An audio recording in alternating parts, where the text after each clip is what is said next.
It's a great day to talk hockey with Grant McCagg on HabsCast. A fantastic day to be talking hockey on HabsCast.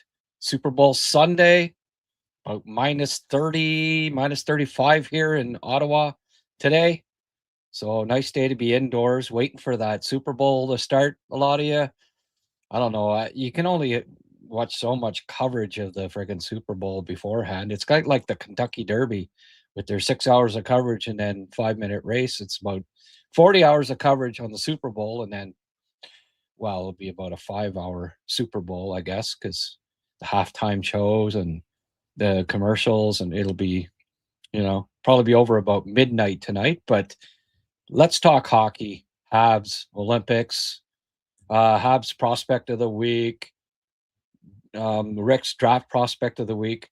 I taped the show earlier today with Rick, and I'm going to play that in a few minutes. And going to be on the live chat. You can join in, give us your thoughts. I'll chime in on the live chat, and then join after the after my discussion with Rick for a little bit longer to further talk about what everyone has to say in live chat. If you're watching on X, do us a favor, come on over, join us in the live chat here on YouTube. It's HabsCast. Type in HabsCast and you'll see the YouTube link. Come and join us. It helps me, and it helps grow our Habs community, which is just fantastic here on the YouTube channel. I saw this tweet that just came out not too long ago from Pierre LeBrun, and he was saying the Celebrini, McDavid, Wilson line in practice right now for Team Canada. McKinnon between Marchand and Suzuki. Crosby between Stone and Marner. Horvat between Hagel and Reinhardt, with Bennett, Jarvis as the extras. I guess no real surprise that Bennett and Jarvis would be the extras because they were named as the replacements. So they'll likely start the event as the spare forwards. And, hopefully there's no injuries, and hopefully they never even have to get in the lineup, because that would mean that all four lines are rolling just fine. But I'd like your opinions on these proposed lines.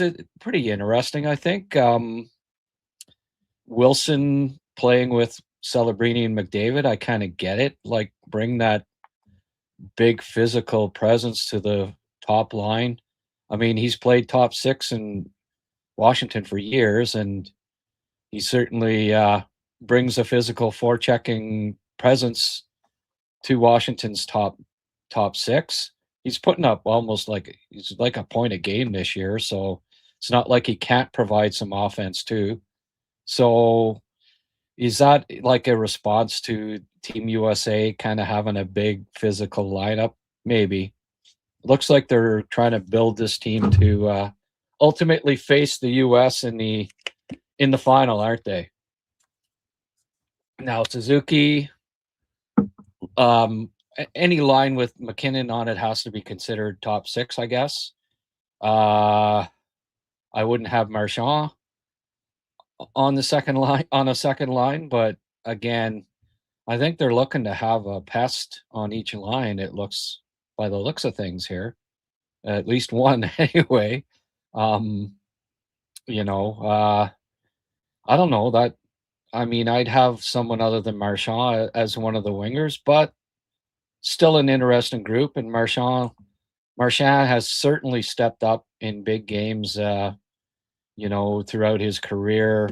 I don't know, that one is interesting, but I think what they're trying to do here is to have at least one shift disturber on each of the top two lines. And I mean, Hagel could do the job probably better than Marchand with a little more speed and offense, but Marchand's having a good year. I'll give him that. He's putting up points. He's certainly got reputation as a big game player. We'll see. But I like McKinnon. I like Suzuki being on the second line. That's good. That's good news for him and Habs fans, I think. McKinnon and Suzuki could that could really that they could really click because the ultra smart, cerebral, all around player in Suzuki playing with the ultimate power center in the NHL.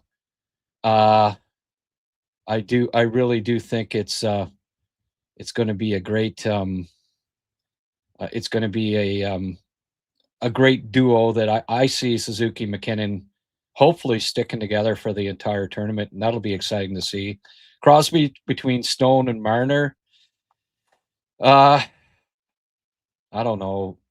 I mean, Stone, he's putting up big points this year. Hopefully, he's a little quicker than he was last year at the Four Nations Cup because Four Nations face-off, I found him a step behind in what was really fast hockey. But Marner, Crosby, Stone could be a hell of a. That's your third line. Hey, three guys on pace basically for 100 points. I would think not bad for a third line, right? Slovakia, put it this way, Slovakia can't quite match up their third line. Bo Horvat, Bronco Horvat, is Liam referred to him the other day, between Hagel and Reinhardt. Again, shows you the depth of Canada when you could have a 50-goal scorer on your fourth line. Like, wow. Bennett, Jarvis as the extras. That's an interesting grouping. I don't mind it. The only spot that I'd really wish there was a change would be Marchand not on the second line, but again, it's not like he's a poor player, and he's got a history of for when he's wearing that Canadian jersey, stepping up for Canada. So we'll see. My least favorite player with my favorite player on the same line. Anyway, I guess I'm a Marchand fan for the next 2 weeks, and then can go back to not being a Marchand fan after that. But let us know what you think of those lines. Somebody don't really get Marchand on the second line. No, I agree. Alex MCF, swap Marchand and Marner, and I'd be happier, but John Cooper knows better than me. Yeah. Well, I think what they're doing is they're looking at the US team and saying, they've got, the Matthew Kachucks and the pesky guys in the top six, the two Kachucks. They want to kind of counter that with Wilson and Marchand, I guess, is the thinking. I personally would have Sam Bennett. I prefer Sam Bennett on that second line if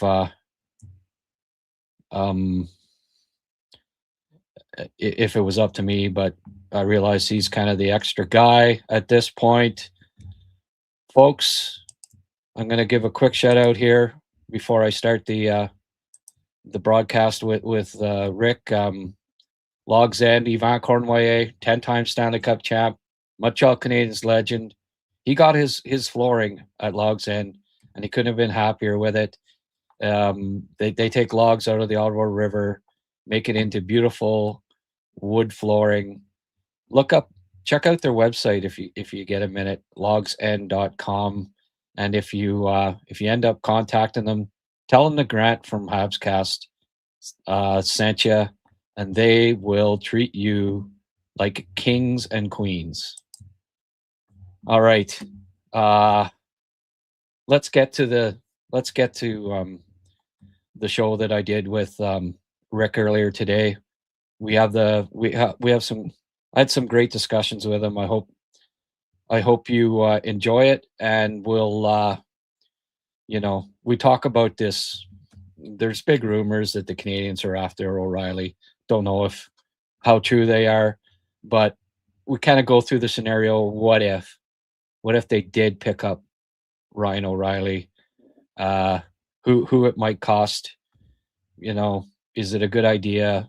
All that stuff, but and lots of Olympic discussion, and also about the Russians not being at the Olympics and Kucherov complaining about it. I had some strong opinions on that too. All right, let's roll the video here. Every Sunday is a great day to talk hockey with Rick Springhetti. Habs didn't. They were kind of invisible last night. I didn't think that they really. Not your typical Saturday night, eh? No, nobody was moving their feet. That's for sure. Yeah, I don't know if there were any periscopes of Jacki and the boys on the beach in Barbados or whatever, or Demidov in Florida, but it sounds like a few of them went to sunny climes, warmer climes. I don't blame them with it. I don't know. Montreal usually has the same kind of weather as Ottawa, and I suspect it's minus 35 here with the wind chill factor this morning. I went outside and just turned on the car just so it would start. I got to do it like every day when it's this cold. Your battery good enough? You don't have to worry about that, Rick? Or unfortunately, I got a new one a few weeks ago when my alternator blew, and I got to get a new battery. So, so unfortunately, I got a good battery and $1,200 bill to match it. So I'm okay for now, I guess. Yeah. Well, hockey doesn't. I mean, we get to watch the women's Olympic hockey. I guess is about all that there is right now, beside as far as the pros go. Canada gets off to a good start there, beating Switzerland, which is nice. The men get going on Thursday, I guess it is. Kind of looking forward to that. Sort of jonesing a bit here. All of a sudden, you go from having, tons of hockey a night to none for over a week. It takes a little adjusting, but we've been watching lots of tennis. I think Felix won a tournament today, Montpellier, second straight year for him. So congratulations to Felix Auger-Aliassime for winning a tournament. Super Bowl today. I guess I might tune in to a bit of that. Go Seattle. Yeah, same here. I don't cheer for any Boston area teams. Just the way it is. But so that Canadians have four players at the Olympics.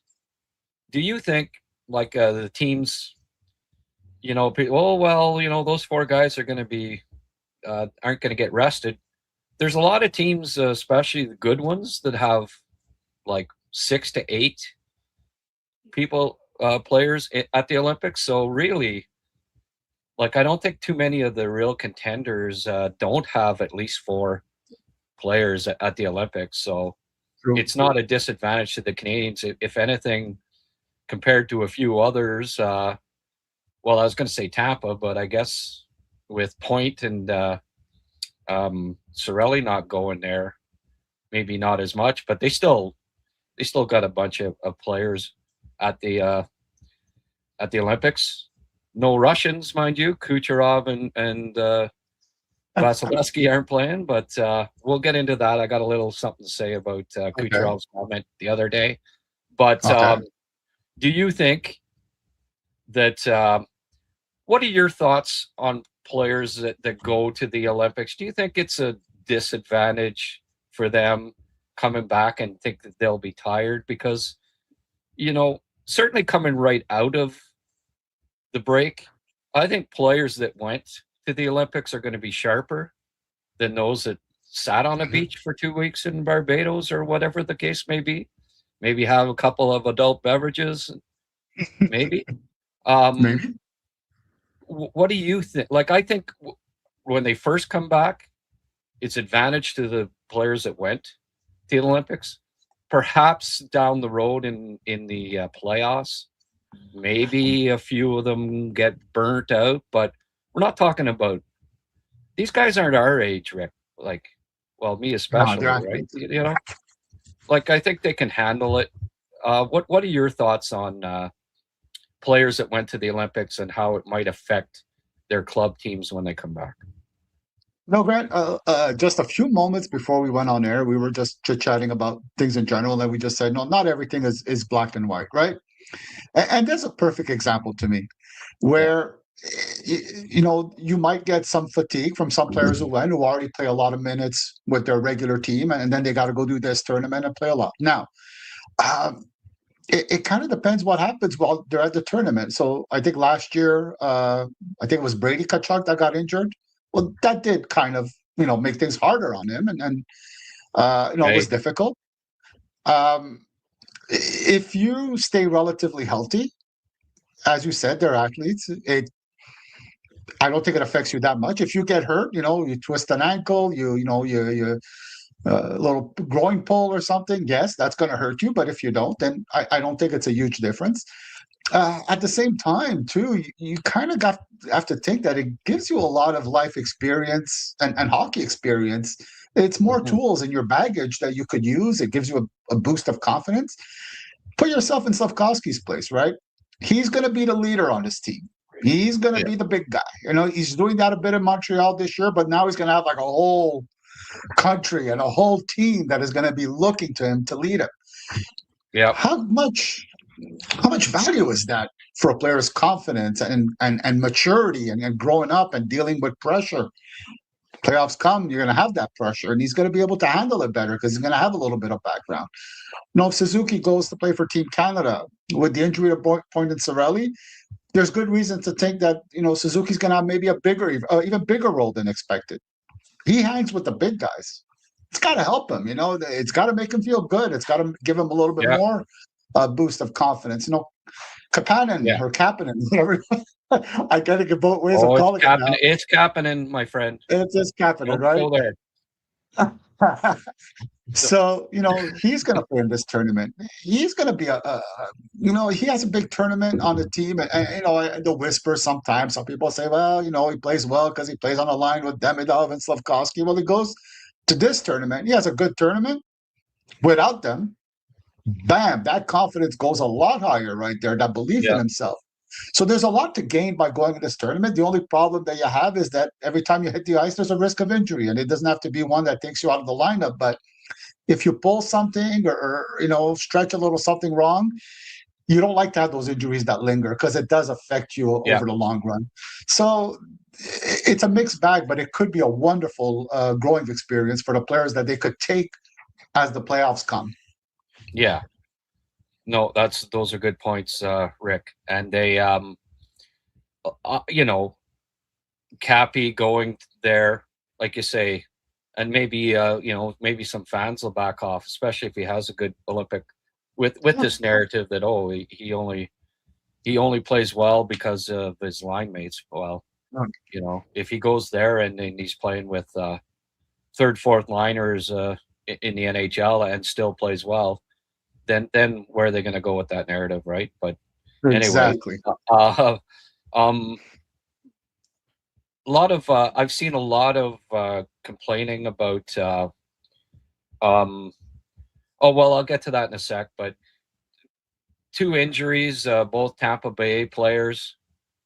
Are they both really, or is this kind of sit you guys out? Neither of them. Get your rest. Come back for the home stretch. Are they both were they both so seriously injured that they couldn't go? Probably, but they got replaced by. I've seen with Tampa before with the back in 2021 when Kucherov was miraculously just ready for the first game of the playoffs, and then they circumvented the salary cap. But anyway, so Cirelli and Point are both out. Sam Bennett, I don't think too many can disagree with the Conn Smythe winner who played in the Four Nations face-off last year. I finally remembered it's a face-off. That's what it was called. I don't mind that addition. Obviously, in fact, I thought he should have been one of the ones named. I thought he played well in that tournament last year too when he did play.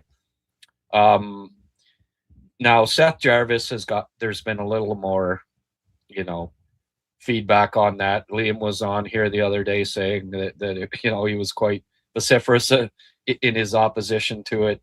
I mean, we're talking about what likely will be the 13th, 14th forward, so I don't know how much it will impact the team unless there are injuries over there.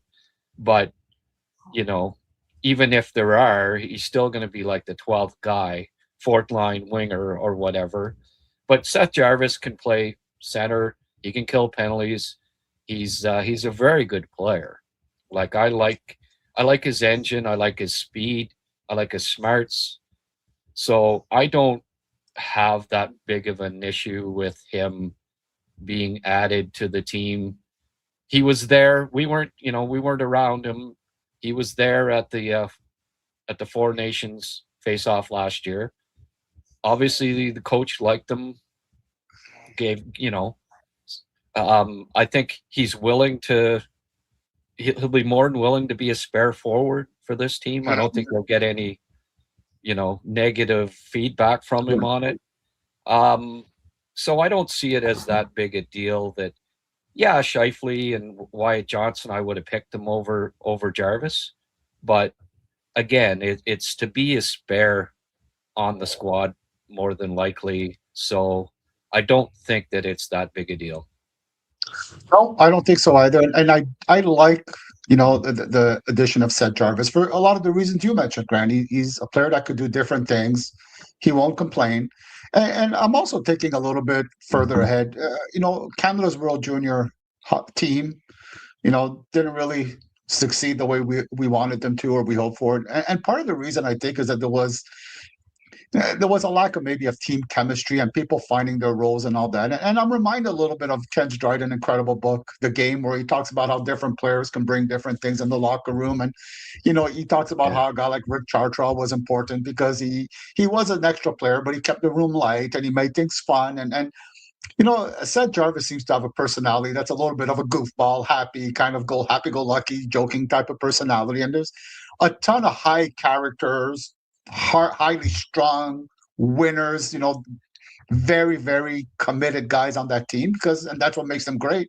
And you got, Seth Jarvis who could come in the locker room and maybe be a different type of attitude, a little bit of more fun. And this is on top of, I'm putting that as a secondary to what he can do on the ice. Please understand what I mean there when I say this. The fact that he could play different roles is very important when you're an extra player because you don't know what kind of role you're going to be asked to fill if somebody gets injured. So in many different ways, I really like the addition of Seth Jarvis. He's younger too, so he's going to probably be there for the next one. So you're kind of giving him that experience to hang around the team and see what it's like. And for many reasons, I think Seth Jarvis was the right choice in my opinion. Yeah.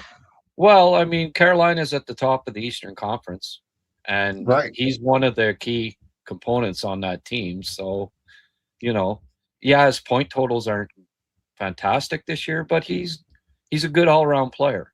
He's not going to hurt you if he plays. So he can keep up with the pace. He's a well above average skater. He's above average defensively. So he's not going to hurt you out there. And, I wish him all the best, and hopefully, if there are injuries and he gets in, he contributes to the team. Now, there's been a lot of talk about, and I've seen a lot of posts lately. Oh, why isn't Russia? Why isn't Russia in the tournament? And Nikita Kucherov weighed in and made a comment about it's not a real Olympics if you don't have your true best on best. And that kind of rubbed me the wrong way. Coming from the guy that, was miraculously good for the start of the 2021 NHL playoffs, so that they didn't have, so that they could be 13 million over the cap and have an unfair advantage when it came to playing against other teams in the playoffs.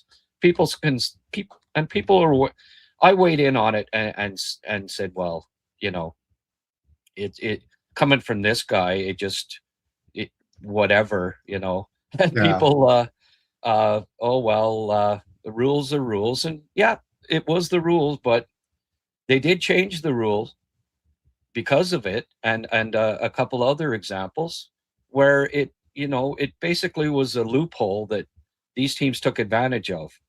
And Kucherov, you know, if he wouldn't have gloated about it so much after they won, maybe I wouldn't feel the way I do about Nikita Kucherov, but he's not high on my list of NHL players that I respect because of it. You know, wearing the shirt and all that crap and the beer and the press conference and just, you know, oh, well, too bad, so sad. Well, too bad, so sad that Russia can't play at the playoffs in the Olympics, because here he is, you know, he comes out and says, well, you know, it's not true best on best. Well, it wasn't true best on best in 2021. If you use the word true, meaning fair, right? It wasn't it wasn't true best on best with them being 13 million over the, like if Montreal could have added 13 million to their salary cap, that would have been, who knows how the series would have gone. So it wasn't true best on best. Now, you know, people saying, well, NHL players didn't invade Russia, this and that. Okay, that part I get, but you have to impose sanctions on a regime that invades another country like this.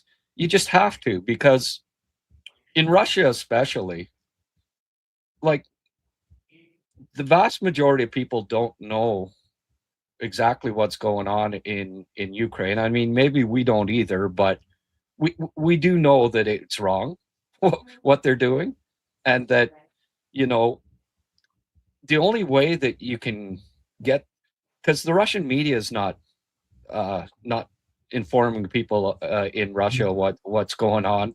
No. The vast majority of them still think that it's fine, that they're, you know, they're being told peacekeeping and all that bullshit. And but if they're not showing up at the Olympics, they're not allowed in the Olympics. The hockey team's not allowed in Olympics. The hockey team can't play in world championships and stuff.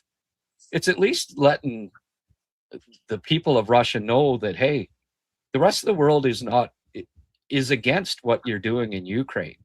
And it's really like they can't help but not notice that, geez, maybe, you know, maybe outside of Russia, people don't agree with what we're doing here, even though the Russian state media is telling us it's, you know, it's fine.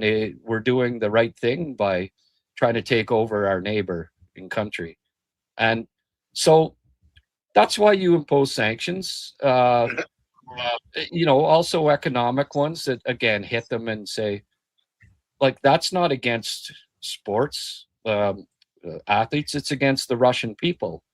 People aren't complaining about that. They're complaining about, oh, so a bunch of athletes getting millions of dollars don't get to go to the Olympics. Well, I'm not going to cry too much over that, you know. Big deal as far as I'm concerned. The bigger picture here is that they've got to get out of Ukraine, in my opinion. People can disagree with, that's fine. You got different opinions, but just to just label it as, oh, well, these guys don't.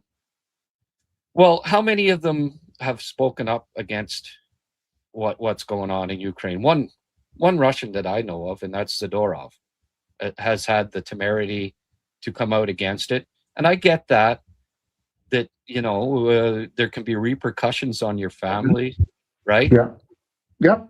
But at the same time, Kucherov saying this and coming out and complaining about it, to me, I mean, just trying to read where his brain's at with this, he's basically saying that he has no problem with Russia invading Ukraine, because that's all we've heard about it, is that, oh, well, you know, he's whining about not being able to go to the Olympics.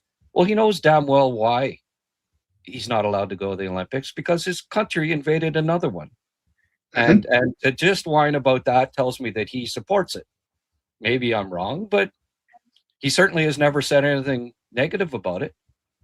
So, this from the guy that gloated when his team, the true best on best Stanley Cup final, they, in my opinion, cheated. Now to turn around and say, well, it's not the true best on best. Well, tough. Get out of friggin' Ukraine, and you can come back and play Olympic hockey. Simple. It's that simple for me, Rick. I don't know what your opinion is on it, but I just the one wanted to thing get I will say is sorry. The one thing I will say is that you can't have,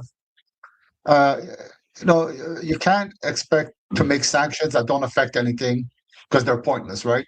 Yeah, it's too bad we're not getting to see Russian hockey players play from a strictly hockey point of view, but what else are you going to do? You can't say, well, we're going to give you sanctions, but we're not going to hurt you financially. We're going to hurt you in the world stage. We're not going to hurt you anywhere. But we're giving you sanctions is pointless.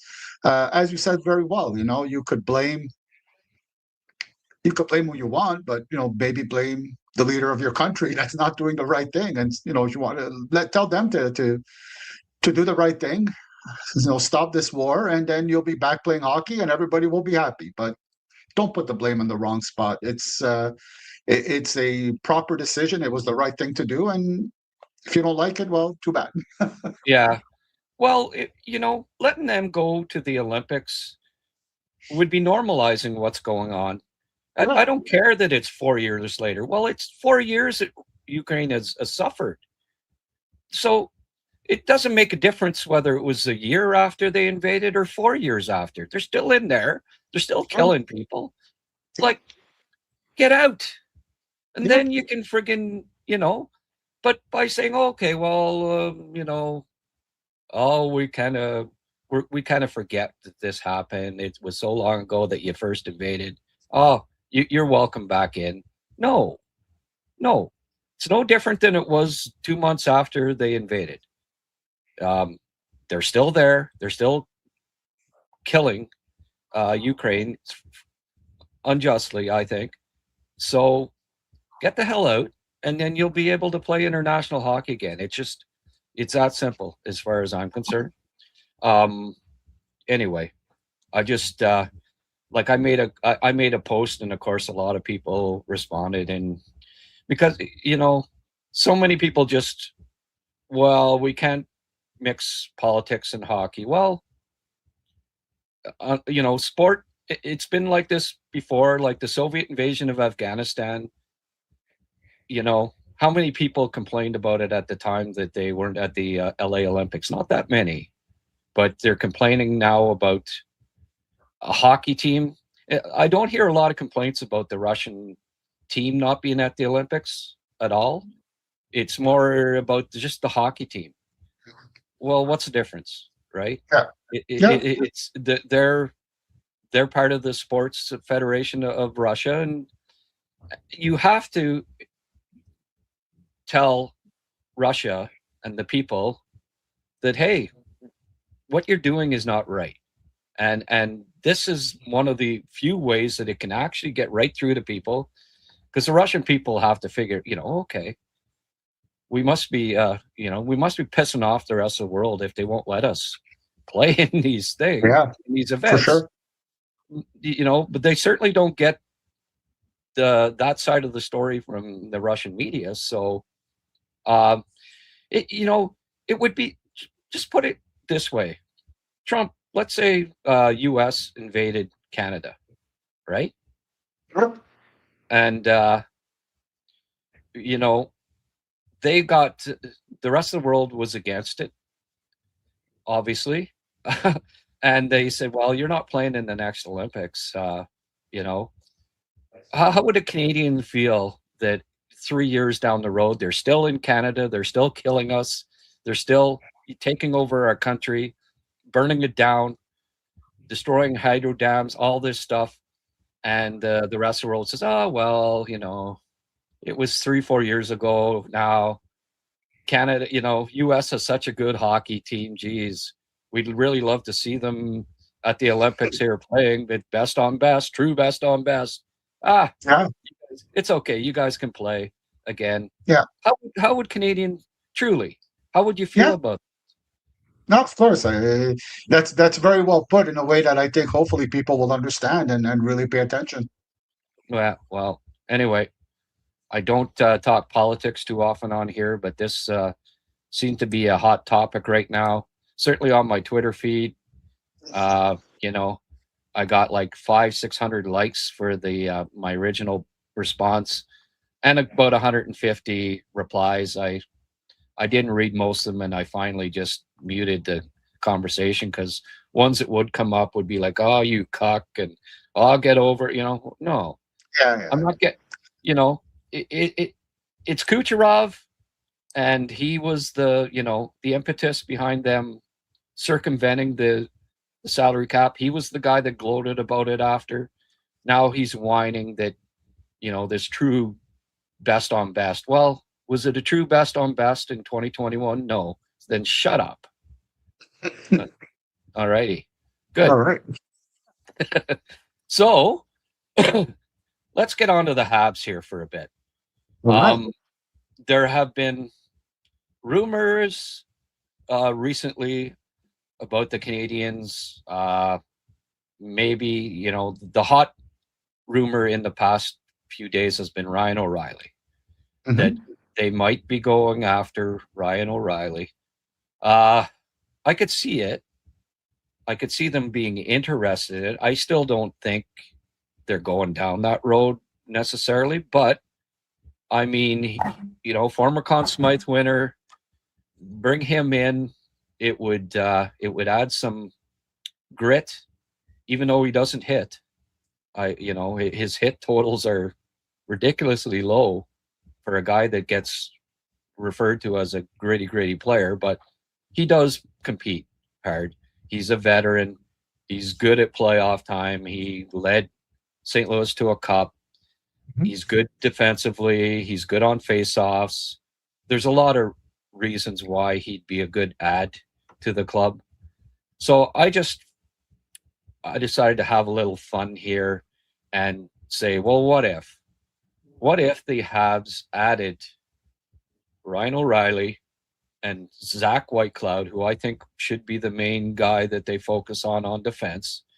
What if they added those two guys to the lineup and brought in Michael Hage after the end of the Michigan season? And what would the lineup look like then? So that sounds fun. Yeah, well, let's just out of curiosity here.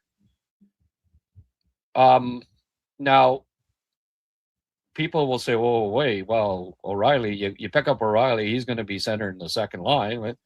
Maybe. Yeah, I mean, you can switch Cappy and O'Reilly here, no problem. I've seen lineups, people saying, "Oh, well, Cappy goes to the third line, right?" Yeah. On the wing. Saying, well, no. I think what would happen would be Evans would be out. Do you really? And Kapanen is a center all day for me. I think it'd either still be the second line or the third line. You can flip those two, and I have no issue with that. My reasoning on having Cappy still on the second line is that line has a lot of chemistry, and don't mess with it. And then, geez, if you've got O'Reilly in your third slot, you bring in Hage, Newhook comes back from injury. Tell me that wouldn't be one of the best third lines in the league, Rick. And you need, we saw it before. The Kessel line was a huge reason why Pittsburgh won cups back in the day. That third line was better than every other team's third line. You got to be able to roll three lines, that are solid. But tell me that there wouldn't be mismatches with Newhook, O'Reilly, Hage as your third line, I think. And then Anderson, Deneau, Gallagher as the fourth trio. Right. At the end of the day, I can't see any of those three not playing in the playoffs. I think those veteran guys that have been there that, I mean, Danault and Gallagher and Anderson were all big parts of the last Habs team that went to the final. And I think that they, at the end of the day, if you brought in Hage and O'Reilly, that Texier and Bolduc would be the odd man out for me. I don't know. What do you think of that? Those four lines, and do you think what would you change? And do you think that would make the Canadiens serious contenders in the East? I mean, it's always difficult to assess how a youngster like Age will do going from college hockey to the NHL, especially come playoffs time. But at the same time, you got some good. I mean, having Bolduc and Texier as your extra forwards, you're doing pretty well. Those are solid. Those are good hockey players. They've done well, so they could come in and not hurt the line too much. I like the idea of starting though with Age, and that line makes so much sense to have O'Reilly, Age, and Newhook because you got a lot of speed off the wings. Now that they'll really be able to push the pace. O'Reilly will have to catch up a little bit, but he's so smart that he doesn't have to worry about that. And he's got that experience, right? Because Age is going to need some support, and O'Reilly will be able to cover for him for that.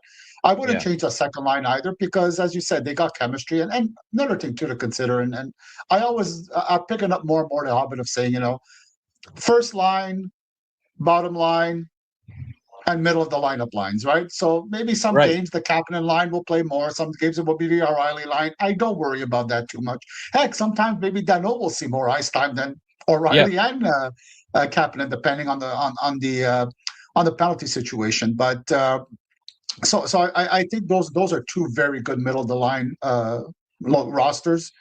I think Newhook again is a bit of the dark horse for me here because we don't know how he's going to come back. It's too bad he didn't have more games to really rediscover his games and really establish it. Where I think he had become a different player, a lot more aggressive, a lot more attacking the puck carrier without the puck, pushing the pace, creating opportunities for himself using that speed. But if he goes back to being what he was doing before the injury, boy, that third line is going to be a blast. Like they could really do a lot of things. And O'Reilly has a pretty good shot. He does get a lot of his points that way. Again, Kapanen, Slav, Demidov, Suzuki, Doc Caulfield. Doc is the other dark horse because, boy, has he really been picking up his game as he's coming back from injury. And he changes.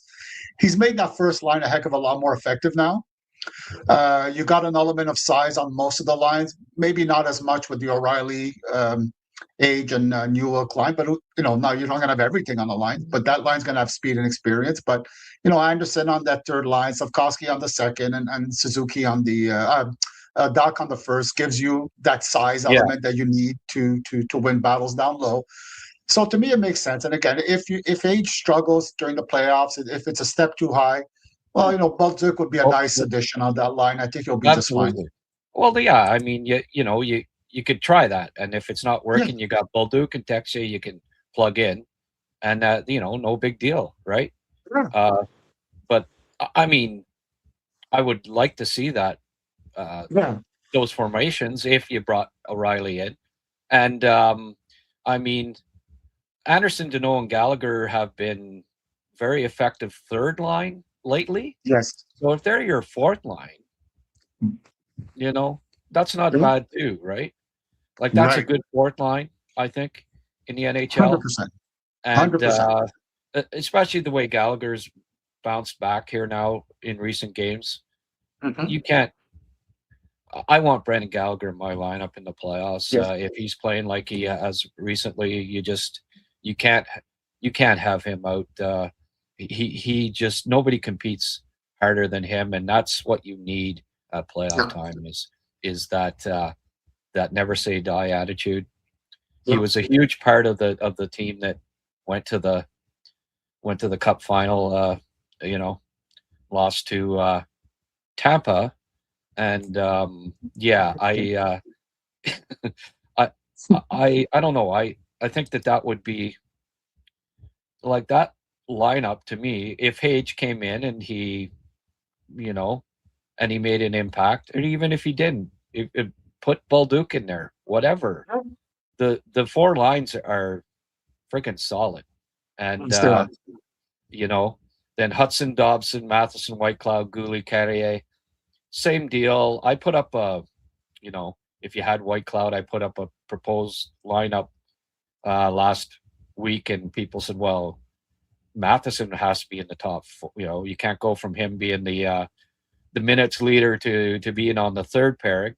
And you can flip that either way. It can be Gooley on the second pairing, Matheson with Carrier. I mean, I put those two together.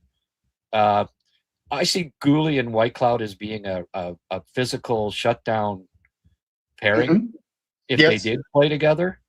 And then, but Matheson, Carrier are the friggin' main penalty killers on the team. So they're familiar with each other with the man disadvantage. So why wouldn't they be effective together when it was 5-on-5? They are familiar with each other. So you could have them together, and then Matheson gets lots of extra time. But with those three pairings, you're going to get equal. There's not going to be guys getting 11 minutes or 8 minutes. Exactly. You know, they're all going to get 15 plus. And I think that only helps come playoff time that you're not wearing out. You know, Hudson, and not that Hudson ever would wear out, but, you know, Matheson, especially being the vet that he is, he just by playoff time is he worn down if he keeps playing 25. Well, you bring in a Whitecloud and who's played top 3 minutes all year, right? You know, that to me is a damn good lineup. Now, the only question mark still would probably be in goal a little bit, and Fowler obviously would be the wild card. If Dobush and Montembeault still aren't, you know, really doing it at playoff time, you have to be bold and have Fowler as the wild card to perhaps even start the playoffs. I didn't put him in this list, but I mean, hey, my introduction to Montreal Canadiens playoffs was a kid with 6 games NHL experience coming in and starting the playoffs for the Montreal Canadiens in 1971, and you know, starting goalie after only playing 6 games, and proceeding to win the Conn Smythe Trophy, and that was the late great Ken Dryden. So, you know, the bold decision at that point proved to work out for them. So, for me, if the other two don't look like they're the answer, and Fowler is playing really well, who knows? He's also in the mix there, but that to me is a team that can compete quite strongly, I think, for the Eastern Conference crown if they picked up Whitecloud and O'Reilly. What do you think, Rick? I think you're spot on, Grant. And another thing too, I don't know, I don't think we mentioned it too, is you know, O'Reilly and Whitecloud both have Stanley Cup winning pedigrees, right?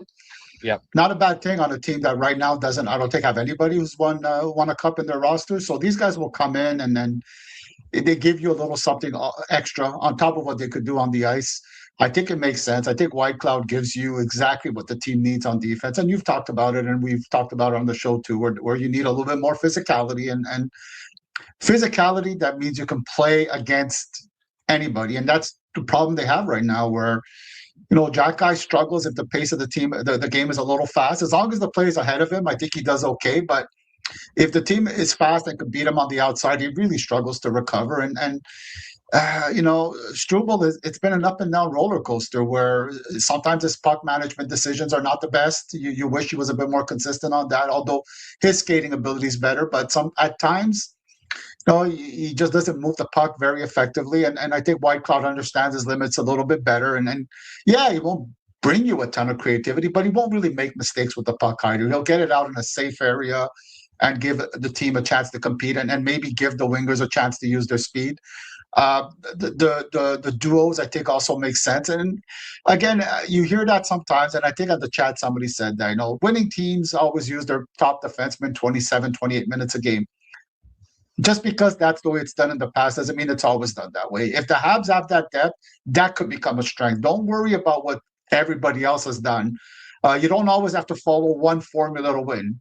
There's different teams. You have different strengths. What you have to do is maximize your strengths, put yourself in a position to succeed, and by using their 6 defensemen almost equally, you're going to help yourself over the long run, and I wouldn't worry about that at all. That's just because other teams have done it doesn't mean the Habs have to do it that way either. Yeah.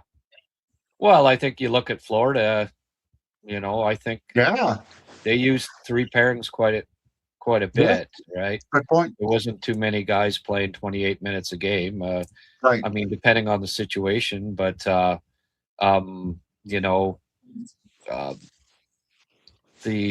Vegas was successful in large part because they could throw 3 defense pairings out there, and none of them would hurt you, and all get good amounts of playing time.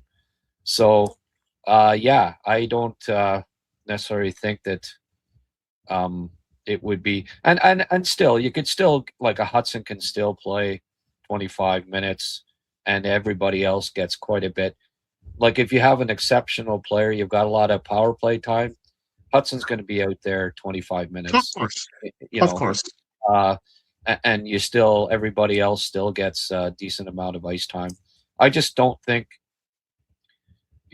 Jack-Eye getting 8 minutes, 10 minutes, 11 minutes tells me that they trust going into the playoffs that he'll be. I think that they're looking to add someone that the coaching staff trusts more at playoff time and a veteran. They could use one more vets. I'm not discounting the fact that maybe, hey, I mean, I'd like to see Dobson, Whitecloud, Reinbacher on the right. That would be absolutely perfect as far as I'm concerned. But, his latest injury, missing a bit more time, comments from Hughes, not being called up for a look at this point tells me that they're waiting till next year on Reinbacher and help Laval. They got Blais back. The Laval won again last night. They're at the top. I mean, a good AHL playoff run for all these young prospects would be good for their development as well.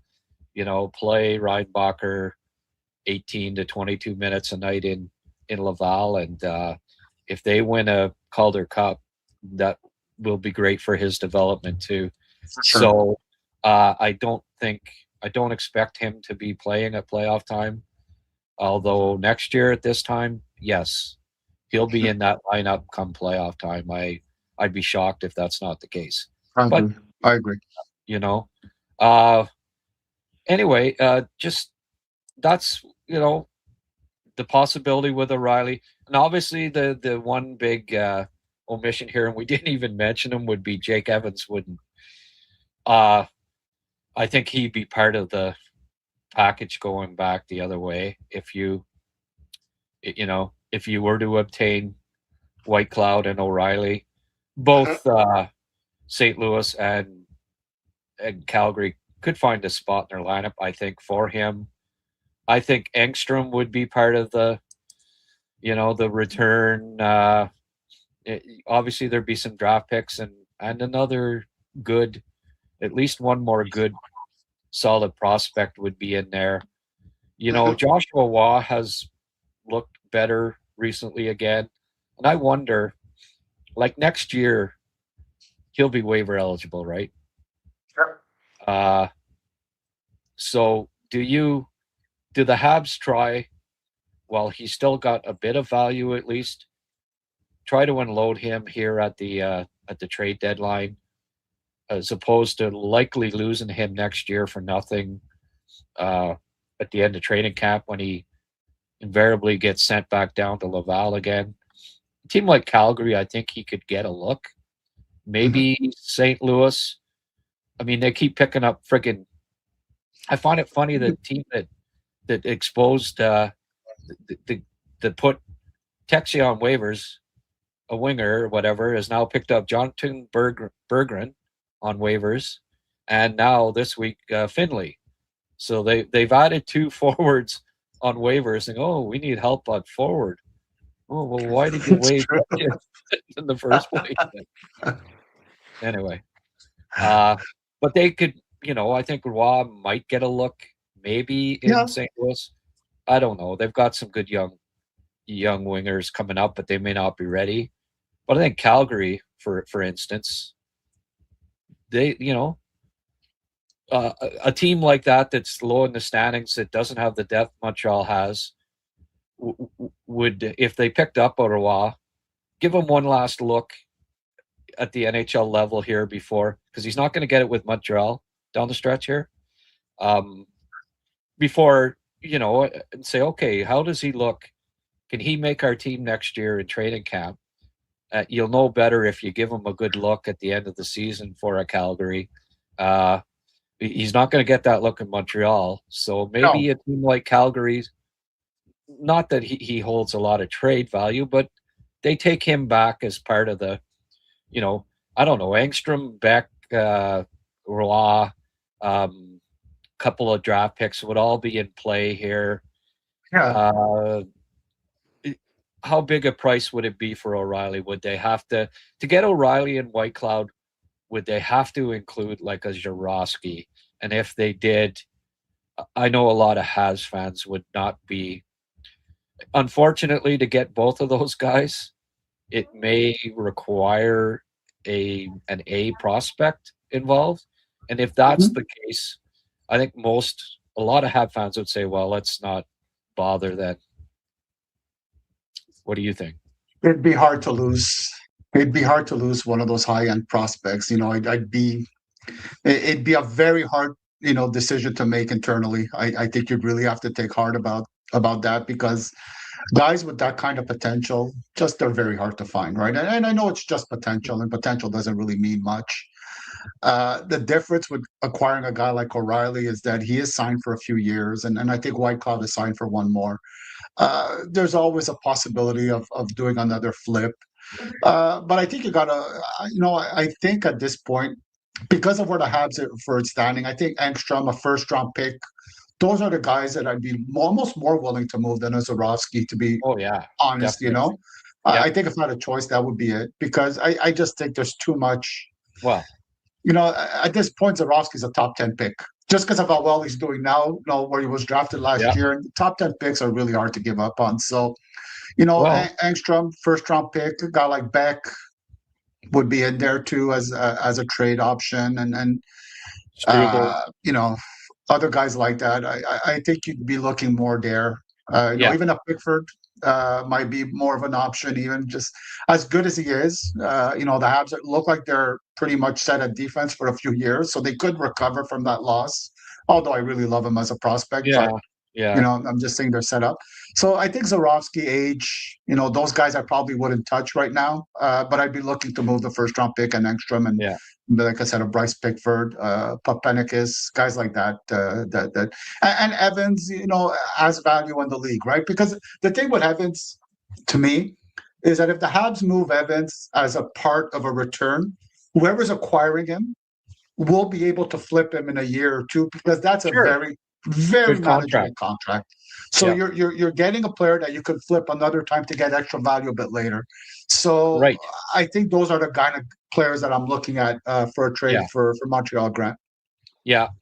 Well, if that doesn't, if Waugh, Beck, Engstrom, Evans, and the first doesn't get you those two guys, you probably say, and maybe one other pick, with considering that it's two players that are going to be worth a fair bit, then I don't think you pursue it. Right. The only way I move Zborowski is if you're getting a primo guy back. I think exactly. And by the way, the KHL played its All-Star game today, and Zborowski had 3 assists. So, wow. an 18-year-old that he's doing stuff that an 18-year-old has never done at the Right. KHL level, and his value is beyond what I think is a declining asset in Ryan O'Reilly. As nice as he would be to add, his speed, he's a step behind. He's not, he's not a hitter, not physical. I know that's a kind of a, warped perception there. Kapanen is doing the job at second line center, so it's not like they have to get Ryan O'Reilly.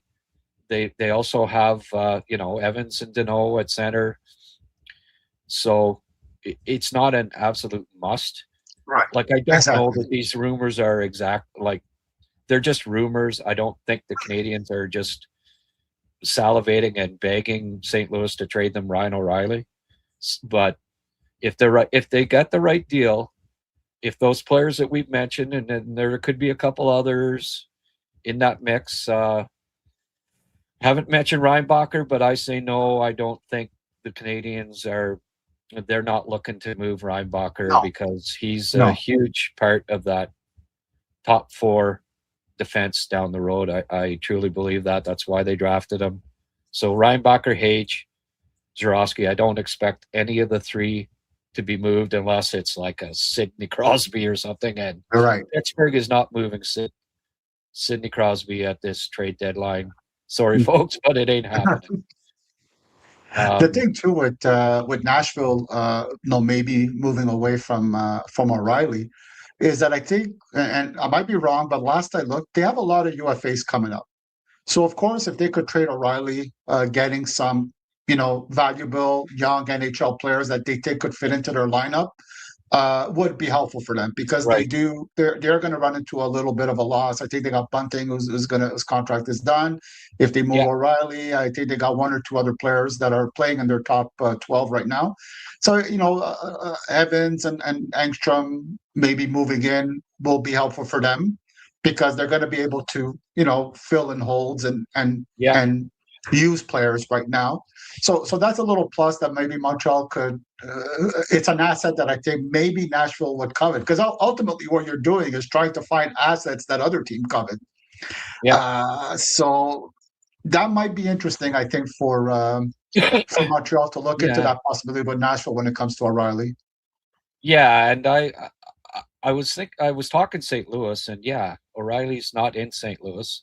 You know what? In the back of my mind, I was thinking Shen too. I think Shen is in play as a possibility for the Habs.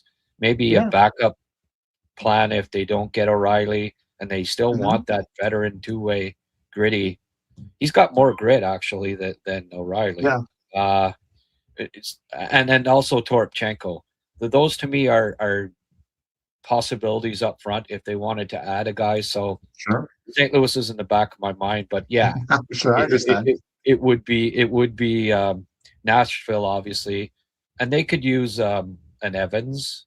They could use Engstrom would be a nice add for them. They do lack some depth. NHL player forwards of quality. When you look at some of the guys that are in their bottom 6, Roy might get a look there as well. Beck could certainly help.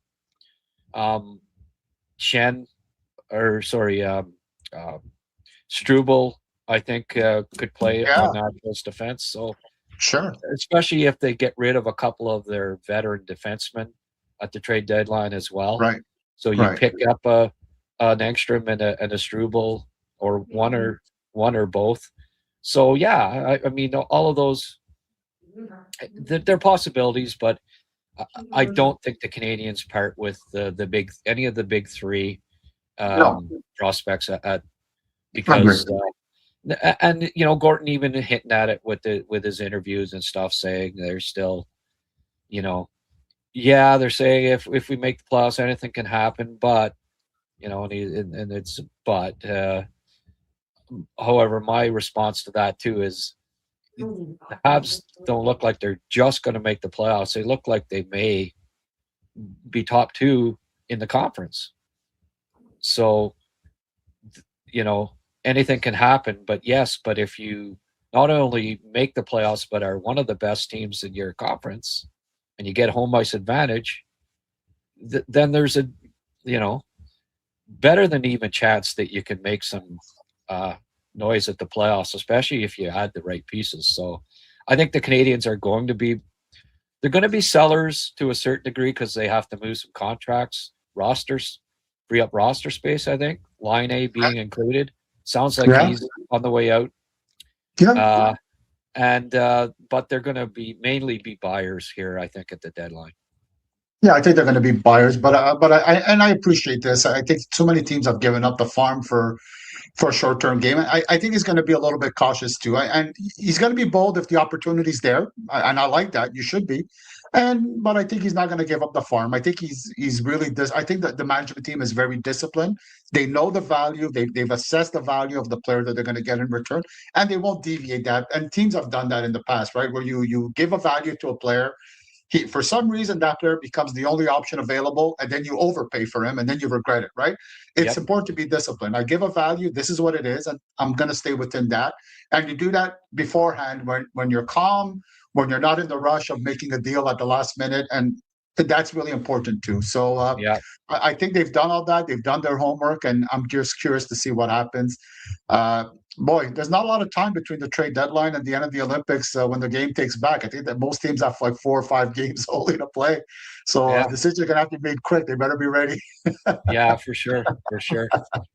Well, Rick, you said, geez, I don't know. We're going to have enough to talk about here, and we're up to 55 minutes, and we haven't even got to your prospect or mine of the week. So we're running a little overtime here. Let's get right to it, though. You have a draft prospect of the week that you wanted to tell us about tonight. Go for it. So the stage is yours. Thank you. I'll show up. Big man, Brooks Rogowski, 6'7", 232 pounds. I think he's number 10 in red here. And it's going to score a goal here. A good shot. You can tell you're 6'7", so he's hard to miss. No, he got a shot through traffic. He does that pretty well, generally. He doesn't have a blistering shot. I think a lot of it is because of his size. It's hard for him to kind of maneuver that body and have that whip effect that you're looking for, but he does move the puck well. Here he is, a really nice cross-ice pass, leads to a goal. He does that really well at times, but it's inconsistent. That's probably the difference with him. But here he is. He's going to be a really good front net presence. Try to move 6'7", very difficult. Poor goaltender is having a miserable time trying to get through. Here he is, just standing there. Just hard to move, right? Normal for such a big guy, but he's able to get in there. That's what he does well. Again here, moves the puck well. Has a bit of a scoring opportunity. And he did that really well also. Stick handles fairly well, again, because of that reach. He could do some really nice plays there. He's going to get near the front of the net here, I believe. And huge. He's huge. He covers a ton of space, Oh, here he comes, moves the puck. Okay, but he managed to get through. But again, because of his size, sometimes it's hard for him to maneuver, but he still holds onto the puck, does some plays. Here it goes again, still has the puck. And there he coughs it up a little bit, but recovers quickly and gets it back in.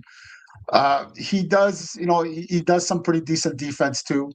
I've said this over and over again. When you have that size, you cut up a lot of space. So he's often able to break up plays when he does use that stick. He's in the front of the net here quickly, covering that area. I would like to see a more active stick. It's a bit high. I think sometimes guys forget to keep it down. And here he's going to come and again cut that play off. And that was a long shift, and he got it right to the net. So it was a really smart play by him. He does have some hockey sense, again, when he uses it. A little bit more defense here. I'm going to show another play here where he plays some good defense, cut off that play, and gets the puck out of his zone. But he does make some mistakes sometimes. I think his mind wanders off, and here's going to be some odd decision-making here. He's the right wing. He's going to really, the puck is going to be controlled down low. And then he's going to start moving around all the way to the left. Not sure where he's going exactly. He's not covering his area. Gets involved in the play here. and then just moves it. As you're going to see, he's going to win the puck battle and move it right down the middle. So it's a quick breakout for the other team, and that's the inconsistent part of Brooke Rogowski that sometimes you're going to see game after game, where you kind of wonder if he could give you more if he was a little bit more consistent, but he's not, and there's questionable decision making. But again, 6'7", 232 pounds. It's hard not to get interested in a guy like that. To me, it's hard to understand to really assess his long-term potential. Grant, I think short-term, if a team is willing to be really patient and think in long-term game, I could see him being more of a defensive specialist for the first few years of his career, using that reach, that decent skating ability, capacity to cut down plays and get into the boards. And maybe a little bit like a Tage Thompson, where after a few years in the league, and he kind of gets used to that big, huge body and those big, long limbs, maybe he could start to produce a little bit more at the next level. At this point, he's got 10 goals, 20 assists in 36 games, I believe, with Oshawa, which is decent, but nothing to get too excited about. But those big, long guys, it's hard to be shifty. It's hard to move quickly from one side to the other, and it's hard to release a shot sometimes when you have that big frame. So where do I see Rogowski? Maybe to me, I think he's more of an end of the first round kind of guy, beginning of the second round player is where I personally see him, Grant. I don't know if you agree with me, if not, or if you've even seen him, but that's what I got for him. What the big question would be, do you think he uses his size effectively? Like it's okay to be 6'7", 230 pounds, but if you're not physical, that makes you less attractive. So how would you describe 1 to 10, how much does he utilize his size? So if we're talking size and physicality and being really hard along the boards, I wouldn't give him a very high score. He doesn't win a whole lot of puck battles for a guy his size, and almost like a 4 I'd give him. That part of it is really not his strong point. I don't know. He's got a mean streak in him. I don't think he does. It's not his game. Okay. But does he use his physical tools? That could be, it's inconsistent, but when he does it, I'd almost give it a 7 and an 8 in a sense, because it's very effective, because he's a decent skater and he's got that really long reach, Grant. At times he's really effective in using that size to cut off plays and just being a nuisance defensively and helping the transition. So it depends what we mean by size, but his aggressiveness, his nastiness, his physical involvement, not great along the boards for a guy his size, to be honest with you, Grant. 10 penalty minutes. He's listed at 6'6" and elite prospects, and normally they add an inch, so I don't think he's 6'7", but still he's at least 6'5". I think he's 6'6", listed by Central Scouting, which is... Yeah, I went with Central Scouting, to be honest with you. That's why I think I said 6'6", but maybe I'm wrong, but I went with Central Scouting myself. Oh, okay, I thought you said 6'7", but... sorry about that. I might have. Yeah, okay. No, but so at the end of the day, I don't know. Do you think that because he's not really using that size, and the Canadians, us being covering the Habs and stuff, do you see him as being a possible target for the Canadians at the end of the first round? I think they could do better, to be honest with you. Everybody talks about the importance of getting size, and but as you said many times, right? You have to be careful in drafting for need, especially in the first round. And I think there's going to be other guys available that look, put it this way: if you're 6'6" or 6'5" and you're not very physical, isn't it better not get a 6'2" guy that's very physical, because it's still a good size, 6'2", 6'3", right? So I would rather, I think if he's available in the second round, depending on where Montreal is picking in the second round, I don't know if they have their own pick, if they have somebody else's pick anymore. But if he's available for Montreal in the second round, I think he becomes interesting there. But to me, I struggle at seeing him as a first-round pick, to be very honest with you. I think I'd see him more as an early second. If I have to pick maybe a team that has a few picks, might be willing to take the long-term approach and see him maybe in 5 years from now. He'll use all his tools effectively. But for Montreal, I think there's going to be better options available, Grant, to be honest with you. Okay. Good. Well, that's a good breakdown. I thank you, Rick. We'll go on here now. It's my turn, and we're looking at the Habs prospect of the week. Nice. It's more the Habs prospect of the last 7 games in Laval, I would say, and it would be Adam Engstrom, who just continues to produce. He went back down to Laval. He has 10 points, Rick, in his last 7 games.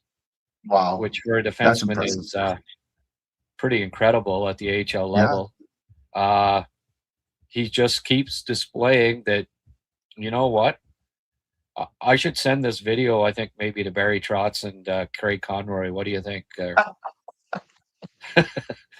There's a nice yeah. I liked how he stepped up there and got it to Roy. And you'll see Roy in a few of these too, by the way. Joshua seems to be coming on offensively. And again, maybe that makes him a trade chip as well. Nice to see. Look at this one. That I like that goal. But it was nice to see Torpedo get one there. But again, at this level, his skating just really stands out, and his puck carrying ability. It's elite at the AHL level. Here's a nice breakout pass. There's a nice goal.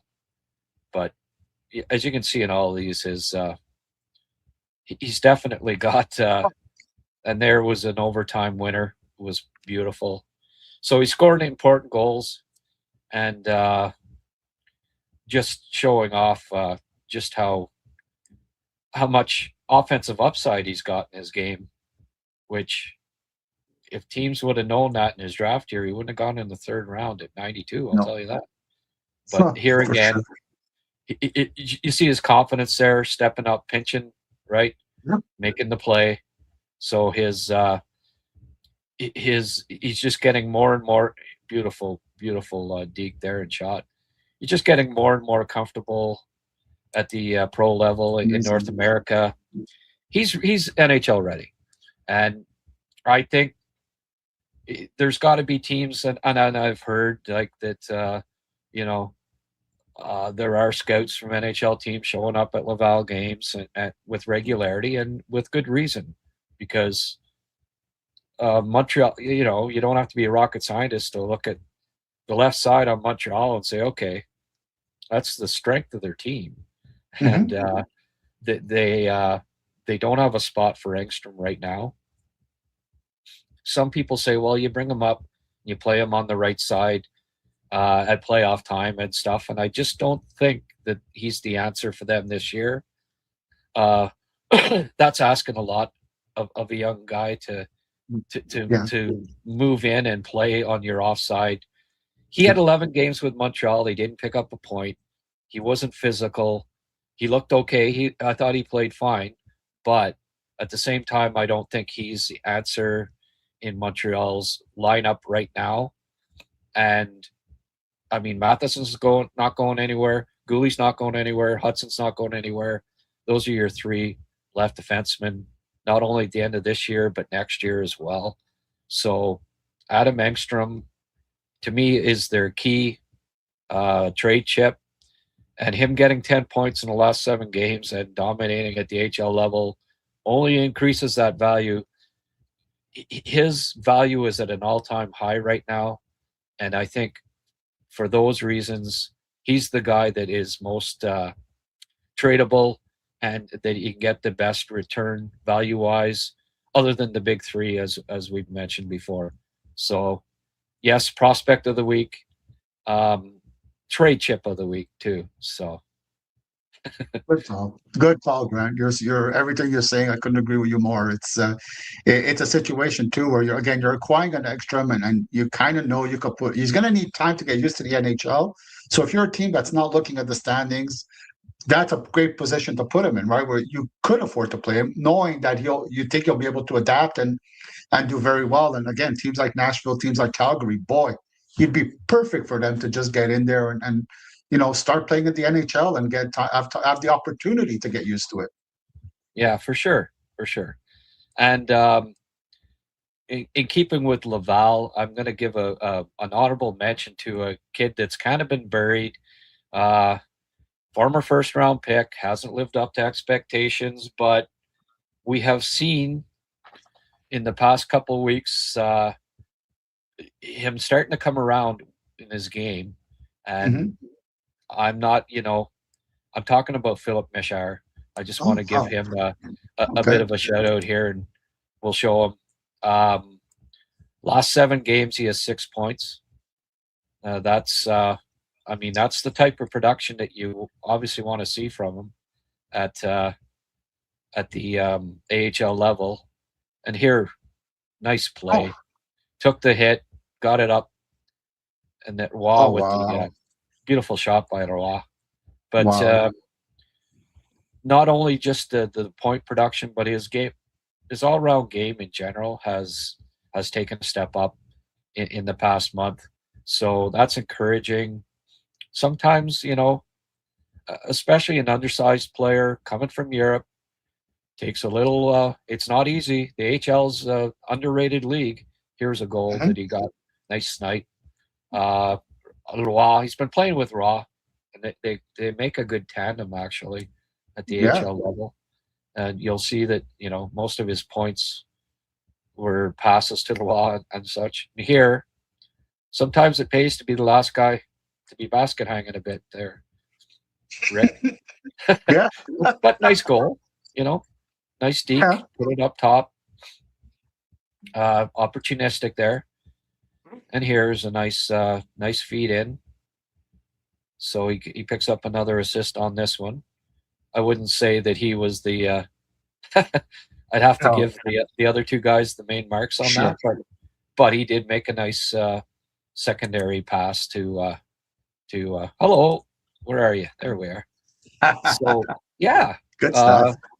I just wanted to give him a bit of a boost there for his play. LJ Mooney's been continuing to produce. He was in the running. Luke Mittelstadt, he's the captain of Minnesota this year and having a really good, solid year. He's a left defenseman, so he kind of gets buried in things, but he looks like a future AHL player for sure. Whether it's in Laval or not remains to be seen, but and will he be signed by Montreal? I don't know, but he gets a shout out for developing in his junior year and becoming a really good college player. He's putting up lots of points on defense this year. Captain of Minnesota. He's playing well.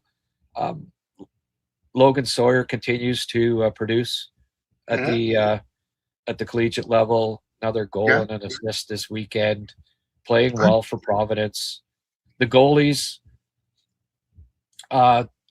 Miller, Cornoyer, Emmett Croteau, these guys are all playing on teams that are in the top 11 in the national rankings in college.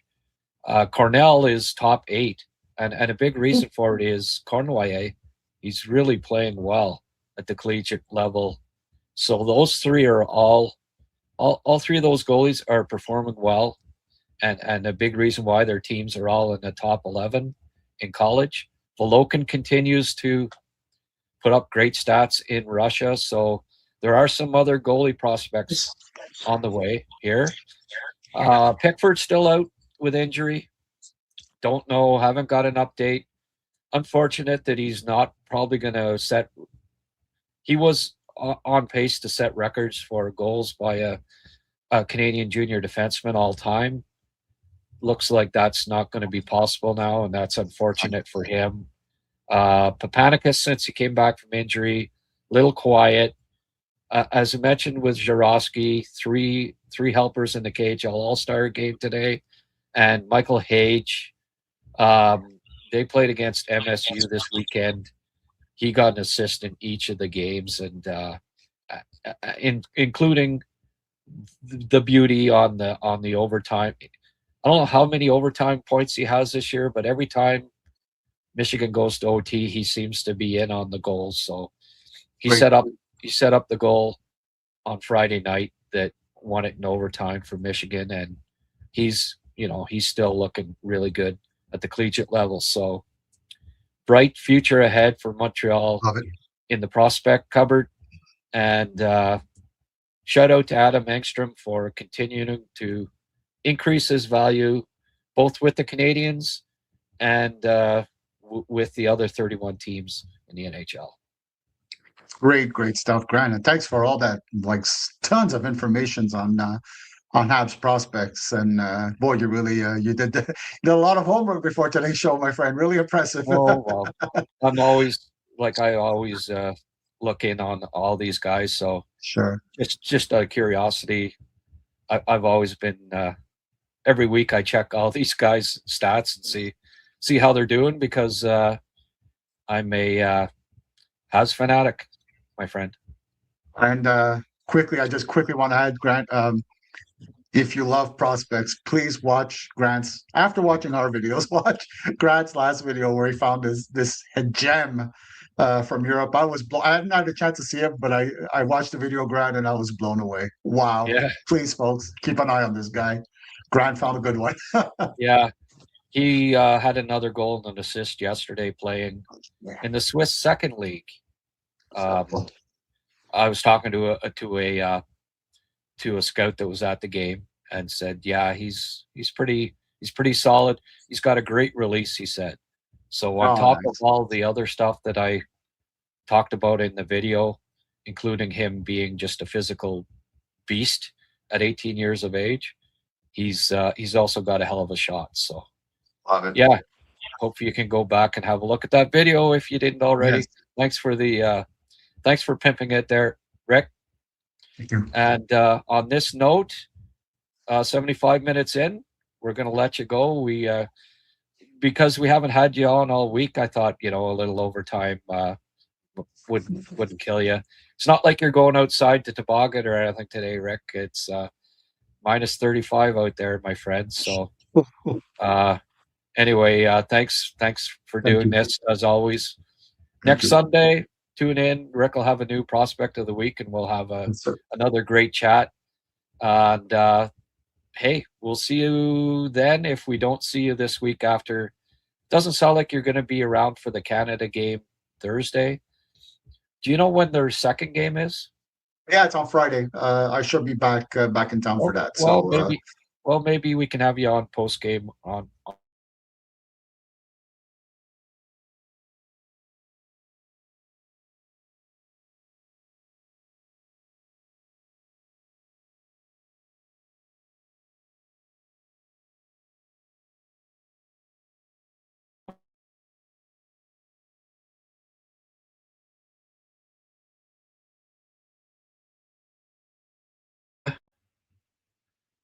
That was Rick. Thanks, Rick. That was a great interview, and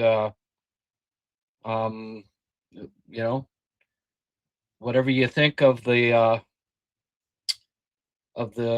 Olympics, of the possibilities of trades, I don't know if the Canadians are gonna, it's a topic of discussion. Will they go after O'Reilly? Maybe. But they aren't going to give up any of the big four if you include Fowler, right? If they want Pickford, I'm not sure I'd even go there, to be honest with you. So I can't see. We'll see, but there certainly has been rumors about O'Reilly of late, so I thought it was a topic worth talking about a little bit here today. So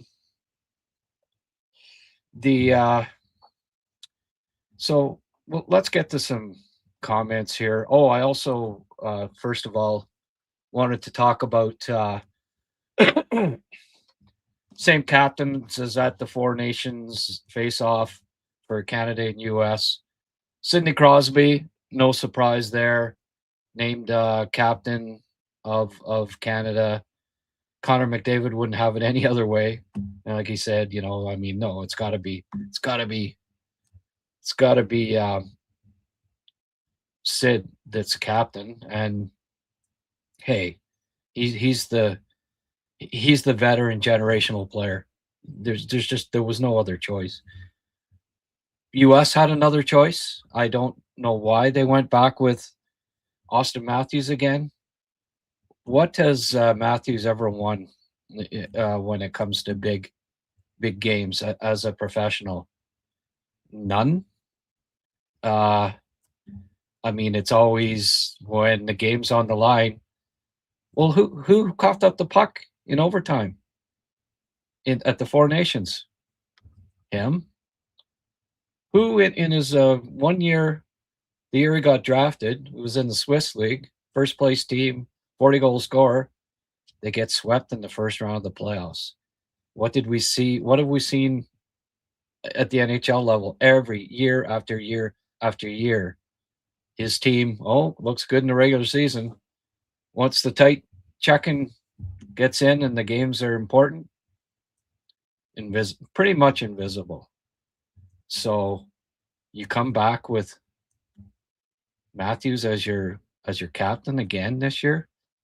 I mean, the U.S., as far as I'm concerned, keeps making poor decision after poor decision, and I would not have named him even an assistant captain, let alone the captain of your team. I just I don't get it. I would not have gone with Matthews, but hey, he's the golden boy of American hockey for whatever reasons. And if he's if he's the main guy, I don't know. I just I see them failing again. I don't even know that they'll get to the gold medal game, honestly, if you want to go there. Not too much response to the the Kucherov and the Russia thing and that, and I appreciate that. I mean, I don't know. That's the wrong guy. I'm not a Kucherov fan, and I never will be. And too bad, too sad. That's all I can say.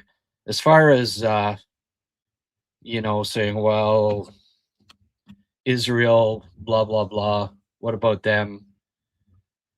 Yeah, well, not sending the Israel. They're 10 athletes or whatever. Little different. Russia, not allowing Russia to go and not allowing Israel to go to the Olympics. I think it's more of a penalty against Russia, considering that they're one of the world powers when it comes to the Olympics. As far as impactfulness goes, with not allowing them into the Olympics, a lot more impactful than not. Like, how many Israeli athletes are at the Olympics, or but also, I mean, it to me, and you don't have to agree with this, but it's my opinion. What's happening in Ukraine is a lot more black and white. Ukraine didn't attack, hasn't been attacking Russia. That's not why Russia went into Ukraine. There was no reciprocal. It wasn't reciprocal. It was Russia invading another nation unprovoked. It's fair to say that Hamas has provoked. Arabs have provoked Israel now and then. They're surrounded by enemies. I mean, the kidnapping and all that stuff that went on. What Israel is doing is not right, and I'm not on the side of Israel or Palestine necessarily. I think, well, the Palestinian people are the ones that the real victims, but also, it's a different situation than Ukraine and Russia, and to compare the two, it doesn't hold water for me for several reasons. So anyway, we can argue that if we like, but it to me, they're not comparable for several reasons. Renaissance resistor. I think the Russian talent and goaltending could have given the U.S. and some extent Canada a whole lot of trouble. Well, it doesn't matter, right? They're not here. They're not there. Like, you can talk about it all you want, but I mean, we get shit for not saying, well, whenever we bring up, Celebrini wasn't there, Seneca wasn't there at the World. We get shit as Canadians for, they weren't there, so why bring it up? So same deal with Russia. They're not there, so why bring it up, right? Who knows? Who knows if they'd have won? Liam McGuire pointed out the other day on Twitter, and then in his last podcast also, the last time that Russia won when it was best on best, like truly best on best, was 1981. That's how far back it goes. They had a lot of really good teams, They had Malkin and Ovechkin in their primes and other guys, really good, talented teams in the past. They never came close to winning. They didn't win best on best. The only time they came close was 87 Canada Cup, I guess, right? But they lost. They've never won since 1981 when it was best, truly best on best. So this presumption that, they'll just, be fantastic. Maybe. Who knows? We aren't going to find out, are we? And I'm not going to moan over the fact that a country that has invaded, and as a Canadian, that we have a large Ukrainian Canadian population and good people. I just, from a personal standpoint, I am truly against what's been going on in Ukraine. And that's my opinion. I believe Marchand and McKinnon have had chemistry in the past, and I guess John Cooper wants to recreate that in a short tournament. I don't know if Chester agrees with that. Always know when somebody's home. Yeah, maybe. I don't know. They do the Tim Hortons commercials together. They're Maritimers, so I guess put them together. I don't know. It wouldn't be. He'd been about my 10th choice to play on that line, but we'll see. I guess they want a pest on each line. That seems to be the thinking along those lines. But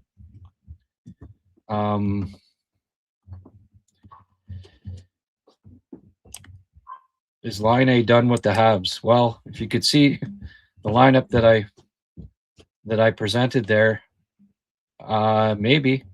Like, I don't know. I think, especially if they try to trade for a top 9 forward or whatever, even if they don't, I think they have too many roster spots.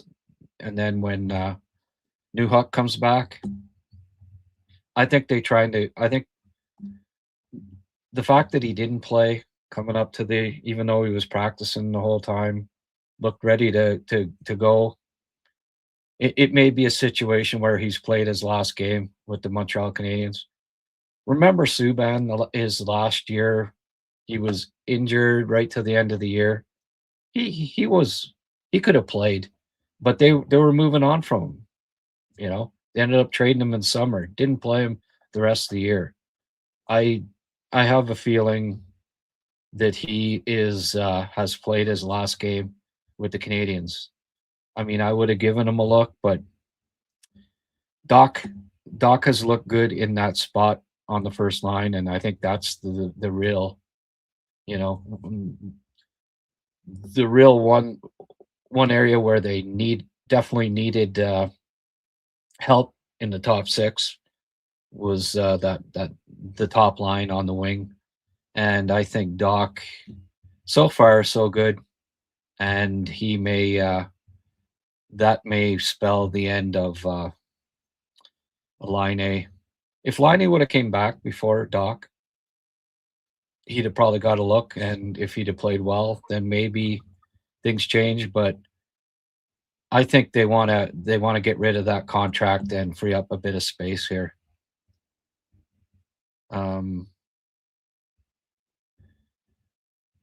Seb saying that O'Reilly is certainly a big upgrade from Kapanen.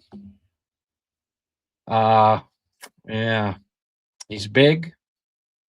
Well, he's 6'1", Cappy's 6'2". Physical, well, he his hits. Go check out his hits per game, Seb. There is a misconception that Riley is physical. He hardly hits at all. Actually, he's Stamkos hits 3 times as often as he does. Believe it or not. I mean, if it were truly up to me, I'd go after Stamkos instead of O'Reilly. If you wanted to choose the two, Kapanen's a lot better skater than O'Reilly too.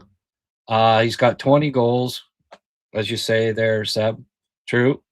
Kapanen's got 18.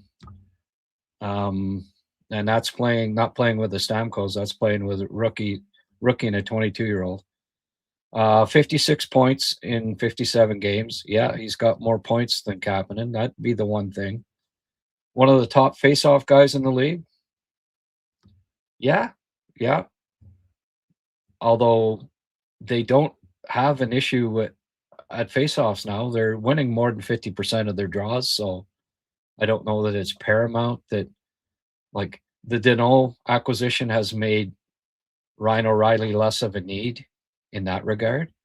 I think earlier in the year, before they got Deneau, they were probably higher on getting O'Reilly, and especially when Nashville was really out of it. Right now, they're not. They're still in the hunt, so the price for O'Reilly might be higher than it would have been 3 months ago when Nashville was at the bottom of the standings. They didn't get him then. Who's to say now that they get him? What do you do with Kapanen? Well, I keep him in the second line. That line has chemistry and it's good. You want 3 lines. You want a 2A and 2B, ideally. You really do. And if you brought in O'Reilly, why mess with the chemistry on that second line? Keep them together. Bop O'Reilly into that third line. And I mean that when I brought up that proposed lineup with Hage in there, like, one of the reasons why I think Hage might possibly, and again, that's just a suggestion. I'm not saying like that's written in stone that they'd put Hage in that spot, but I think the fact that if you did get O'Reilly, then he's got really good backing there, right? With Hage has got a great two-way center in O'Reilly to actually to mentor him, for one thing, as a future center with the Habs, but also playing with Newhook. Now, people have been saying, and I had some back and forth with a few about how Montreal doesn't bring in young players. They got to know the system before they could play. Well, no, that wasn't the case with Balduc. He didn't know the system. He got put into a top 9 role right away. And if you ask me, Hage is a better right now than Balduc was at the start of the year when he joined the team. Hage went to the World Juniors and was the top forward at the event, playing center.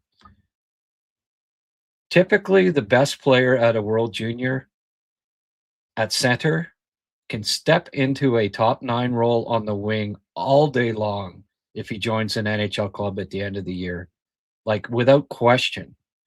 I saw Hage play very well defensively at the World Juniors, and I've seen you know, I mean, people don't have to trust my opinion on this, but I do scout him quite a bit.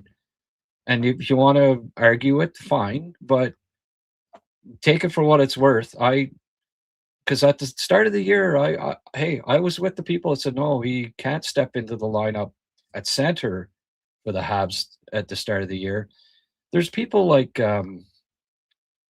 I think might have been Craig Button said he can play second line center for the Habs at the end of the year. Well, I argued that.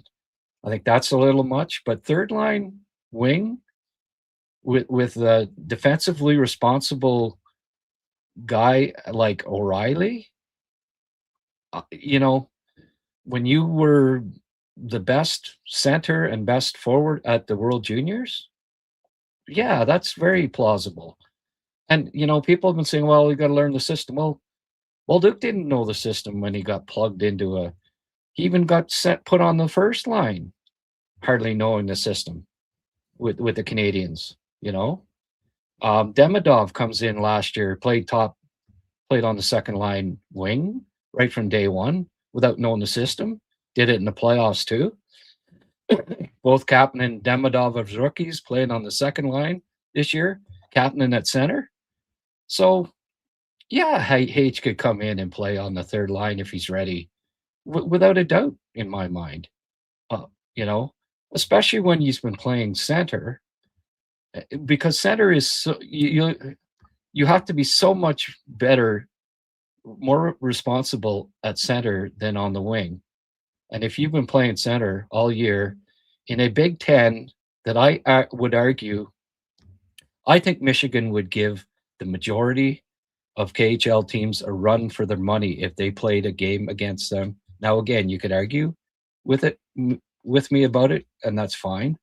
I think, especially with all of the talent that's come from the CHL, all of the like the Porter Martones and the McKennas and all that, the Big Ten Conference, the top three teams there, I think would give KHL teams all they could handle. Now, KHL, don't forget, you know, like Shipachev is an example, right? Led the freaking KHL in scoring year after year. Came over to the NHL, couldn't get a regular spot because he couldn't check his hat. Neil Yakupov, a player like that, right?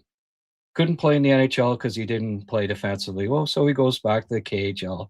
They're full of those types of guys where they don't have to be as good defense. They don't have to work hard away from the puck and this and that. Somebody was arguing me saying, no, the KHL is a lot better defensively than the Big Ten. I don't agree with that. You know, college hockey is really, really good and competitive this year, especially. They're a little younger than KHL guys, but the KHL is full of guys that couldn't last in the NHL, and a lot of them couldn't because they weren't good enough defensively. I could list Kuznetsov was done defensively. He goes to the KHL and he's on the first line last year, and Ska didn't have even a. He had no desire to back check at all last year. He was horrible. Yet he's the first liner in the KHL and the KHL team. So, in my opinion, Age could step into a third line winger role in the NHL. It's not, you know, yes, you got to learn a system when you're a defenseman, when you're a center. It takes a little while, and that's why they don't just jump into the fire as a rule. But on the wing, hey, you play your friggin' side in your defensive zone. You know, it hybrid. It's still not complicated for a winger. It's not that complicated. So I don't think that Michael Hage playing a third line role would be out of the question if and when he joins the Canadiens at the end of the year. Heck, there's former GMs in the NHL that think that he could play second line center, step in at the end of the year. I'm just saying third line wing, right? Don't think it's unrealistic at all. But even if it's not, even if he doesn't, there's Bolduc, there's Texier, there's, all these guys that could step into that role.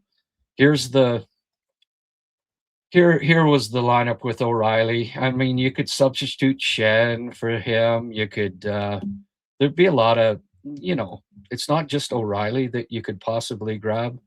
Kadri's been someone that's mentioned. I wouldn't do it, but possibility too. But just if you look at the potential lineup, if they did trade for O'Reilly and if Hage came in, I mean, I really do like that top 12 and the goal and the top 6 on defense. It is a pretty promising looking lineup, in my opinion. And even if they didn't bring in Hage, let's say they got Toropchenko or something like that. I don't know. I like that lineup. I think they could do damage in the playoffs. One of the most skilled teams in the league, and they'd also have enough grit and sandpaper at that point, I think, to really make a lot of noise this year. Eric was saying about this is the argument against O'Reilly. Hugo wants players for more than a year and a half. Grant, he said that repeatedly. Well, he traded for Deneau, who had a year and a half left on his contract. So, the thing is, like, it's not a rental; it's a year and a half. You could extend them in the summer if O'Reilly helped the Habs go to the Cup final or win the Cup, they could extend them for a couple more years in the summer, right? So it wouldn't be a rental. They could keep him for a year till next spring, right? And if he's not quite working out, he's still got trade value. The team would at that point, Hage could be ready to step into the lineup. So he's a bridge, between the point when Hage isn't ready to step in as a center in the NHL, but in a year's time he is. Then you trade O'Reilly next year at the deadline when Hage is ready, or you keep him till the end of it, and he helps for 2 playoff runs, and you let him go at that point, or you try to re-sign him then. Like there's a lot of possibilities there for a guy that's not a true rental because he's got a year and a half left on his deal. And I honestly don't recall, Eric, Gorton and Hughes saying, "Oh no, we wouldn't trade for a player that's got a year and a half left on his deal," because they did just that when they picked up Deneau too. So, right. So there's, even if they did say it, and I can't recall them ever saying it, they already went back on that declaration by picking up Deneau. Wayner saying, "I just can't see Hugo giving up any of the young core for a quick fix." No, I get what you're saying there. But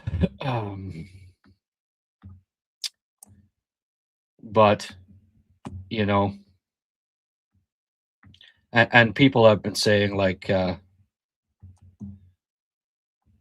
we'll get it to in a minute, but I think Kapanen's a top 9 center. O'Reilly would be an upgrade to Deneau and Evans. His acquisition would help balance 3 lines. I would not put them in order. Well, that's why I said when I did bring this up that, hey, you can flip O'Reilly and Kapanen there if you got O'Reilly, whichever, I'd like to keep that Kapanen, Demidov, Slav line together, but you could easily flip them if you wanted. I kind of look at them as a 2A and 2B, whoever is at center and wing, like, especially if O'Reilly was in that third slot, it's basically pick your poison. One game that line would play more than the other and vice versa.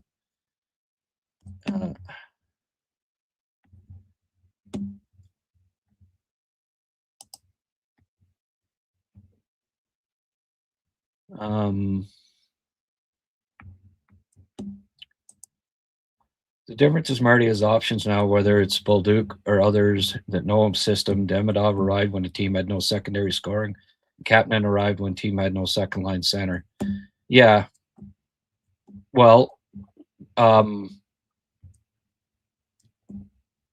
they have I think Hage is an upgrade on whoever, like Bolduc or whoever, or Texier.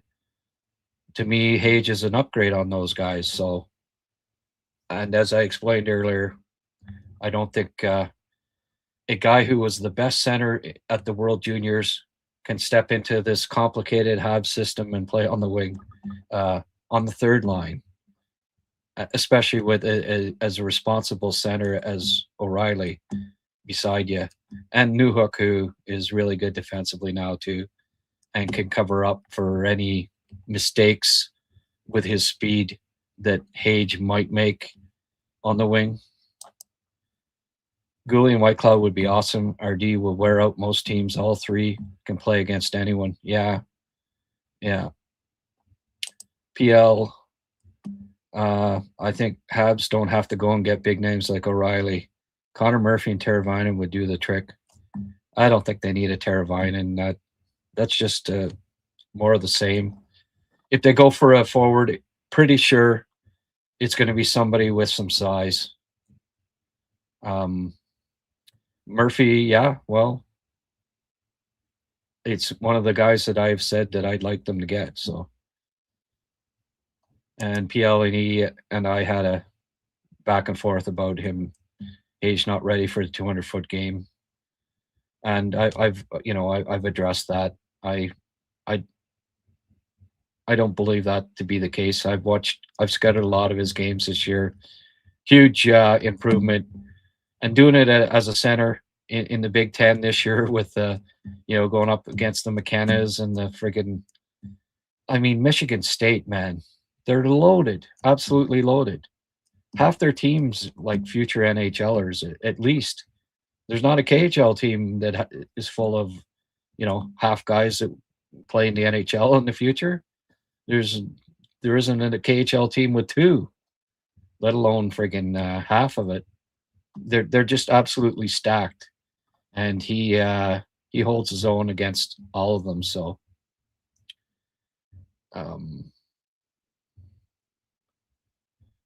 Eric saying Habs signed Pickford a year too early, not trading him. Well, drafted prospects get signed all the time, and it wasn't early. He's 19 years old. All sorts of players get signed at 18, let alone 19. Like,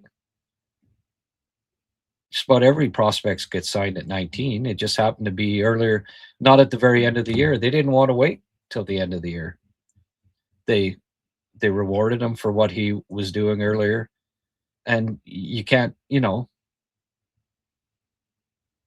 helps to have him signed if you want to trade him, right? Just checking out Canucks roster, was thinking Tyler Myers could help. Yeah, I think Myers is on the decline. I don't know.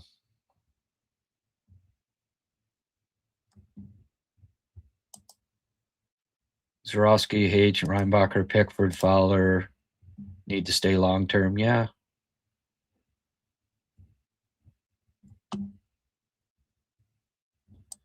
Wayne seems to think none of the top prospects will go. Probably not, but folks that think they stand pat and they don't trade any, somebody was referring to, well, look at Toronto, they traded for, and been spinning their wheels. It's a different situation with Montreal here, and a lot of these teams. Montreal has not overpaid at the trade deadline for, I can't recall the last time they did, but they also have not had the assets in their farm system that they have now over the past 20 years, over the past 30 years. They're in a lot better position to trade some of their future for a Ryan O'Reilly than Toronto was. Toronto had traded many first-round picks They had drafted first-round picks and traded them.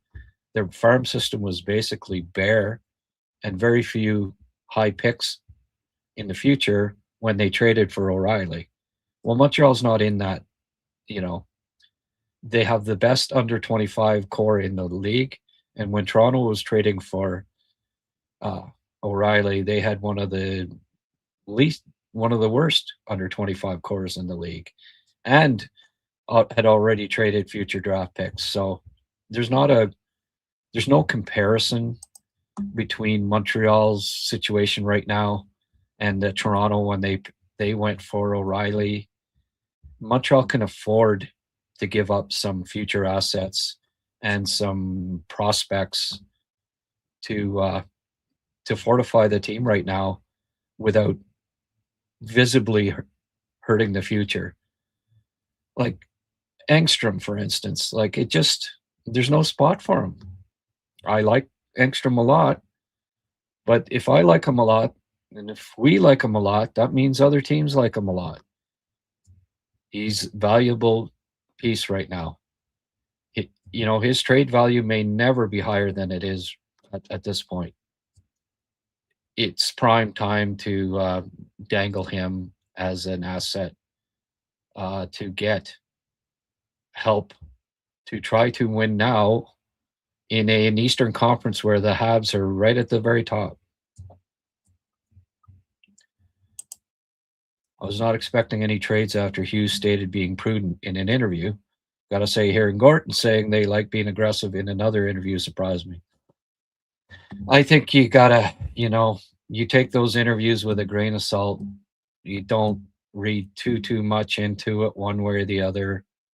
I think they're both being a little coy, and it's. I mean, how often have we seen a team say, "Well, our coach is not on the hot seat," and then a week later he's gone, or what GMs and presidents tell the press is not always what happens. So you have to be careful with trying to read too much into what is said by these guys to the press, to the public.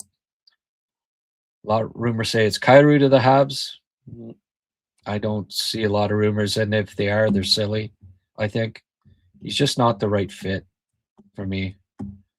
I don't think Gorton and Hughes are going after. Again, just another, like, he's not tough. He's not rugged. He doesn't go to the dirty areas. That's what the Canadians need for the playoffs to help them get over. And as Pierre mentions, he's a right shot. They're probably looking for a lefty if they do go for that type of acquisition. O'Reilly's a lot of points. Well, he's up to almost a point per game. He's really come on. I think in the last 2 months, he's well over a point per game. So he's playing well in that regard. Kyrou is big but soft. Toropchenko, big fast forward checker. Yeah, that's a better fit, I think, for the Canadians. Yeah, he wouldn't be on the top line, but I don't know. I like Doc on the top line, honestly, over Kyrou. Just a better fit. Yeah, the stats, you can't say, oh, he'll get as many points, but that the Habs don't need goals here. They're third in the league in goals. So what they need is some size and some physicality, I believe. And that's not Kyrou. It would be Toropchenko, though. And I think Doc can do the job on the top line. More so than Kyrou. A better fit for those two guys. 5'7" winger on the one side. Do you want a perimeter winger on the other side? I don't.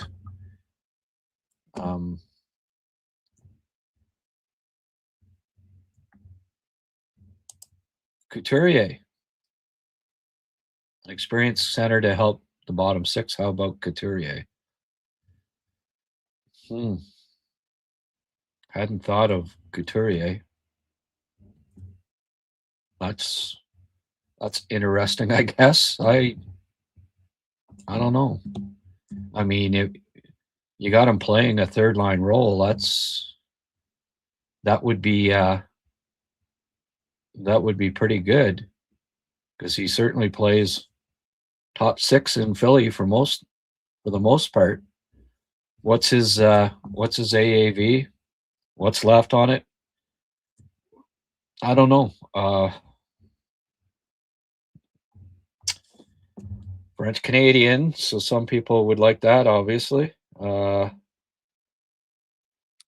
don't know. I've heard of worse choices.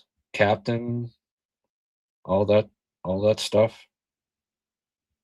Not the most physical player, but he certainly would bring size to center. He's 33 now.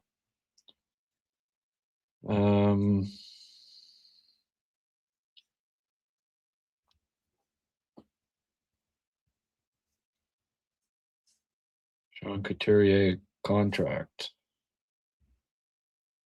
Just give me a second here. My Google on my phone is not acting great right now. $2 million is salary?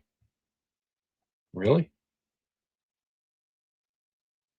That would not be very high. Okay, that was wrong. 7.7 million. I think that answers your question. 7.7 million.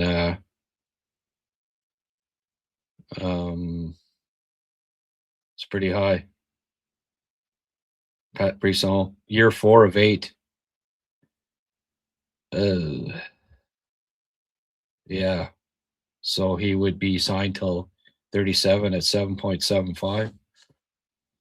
That would be the issue, eh? They'd have to take back line, for starters. Yeah. I don't know. I don't think that makes a lot of sense for the Canadians right now. Who do you talk to in Nashville? Is Trotz still in charge? Yeah, he's still in charge. He's run things till they get someone else in place. O'Reilly won't be cheap, since most playoff bound teams would want him and his contract. Well, most playoff teams don't have the assets and haven't gone for a guy like that, like Montreal, for years. I think they're due. I think they have to pay the price if they want a player. And, as long as it's not one of their untouchable prospects, they got to look seriously at it. Rogowski, there's a guy I think Montreal will pick. I really like the way he plays, and you can't cheat size.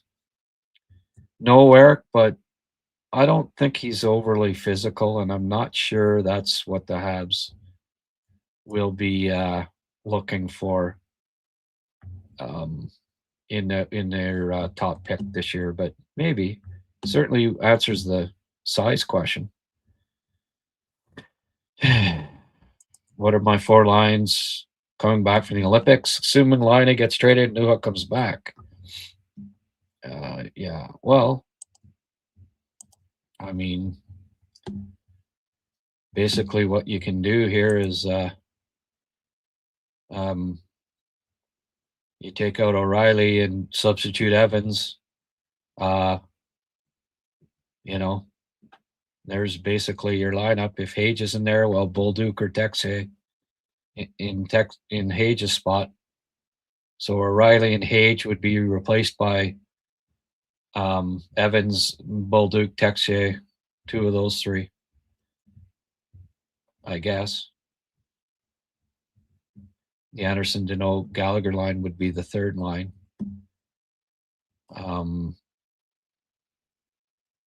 Yeah, something like that.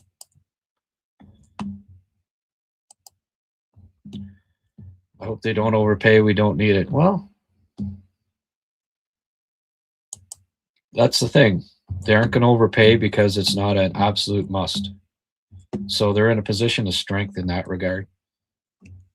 I feel going for short-term solution like him, just quickly empty the farm and don't increase Stanley Cup by much. Toronto did that with Roar and don't have farm anymore. Right. Well, they didn't have farm when they did it either. The difference being, Francois, is they've got the farm. They've got the assets. You don't have to empty the farm. Canadians can get rid of a couple of very good prospects and still be right the top 10 in players outside the NHL easily still. So they can afford to get rid of a pick. They only have 50 friggin' contracts anyways, and there's so many good prospects that haven't even signed yet that they're going to need to be signed. They almost have to trade some prospects and picks just by attrition. Roy might get at it, and Line tried to get some team to take Line. Yeah, something like that. Kyle, Engstrom's hard to give up, but for O'Reilly or White Cloud, we should reward our vets. There you go. I don't think Suzuki's going to go to Hughes this time around and say, don't trade anybody. I think he realized that they're at the top. Like last year when that happened, they were squeaking into the playoffs, right? As the last seed. This year, a little different story. And I think Suzuki didn't realize it that, they may go for it this time around. I don't want to give up Engstrom. Quality is so valuable. I know what you're saying, but quality D. But quality D that's not playing on your team is not that valuable. There's just no spot for him right now. And he would be very valuable to another team. So you trade that value into filling a spot that needs to be filled on the roster right now to make a run at it.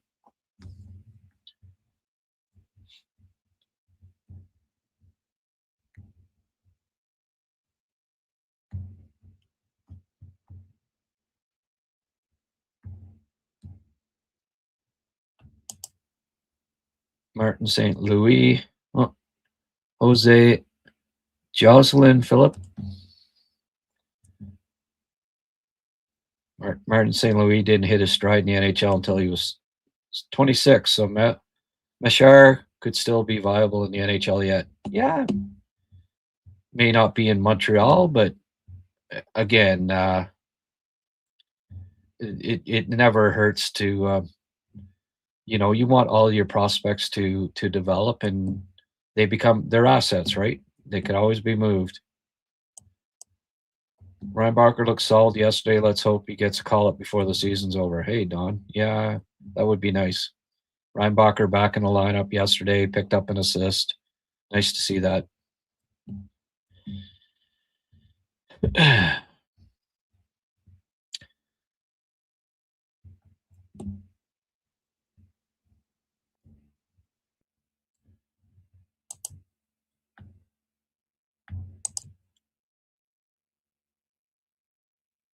Yeah.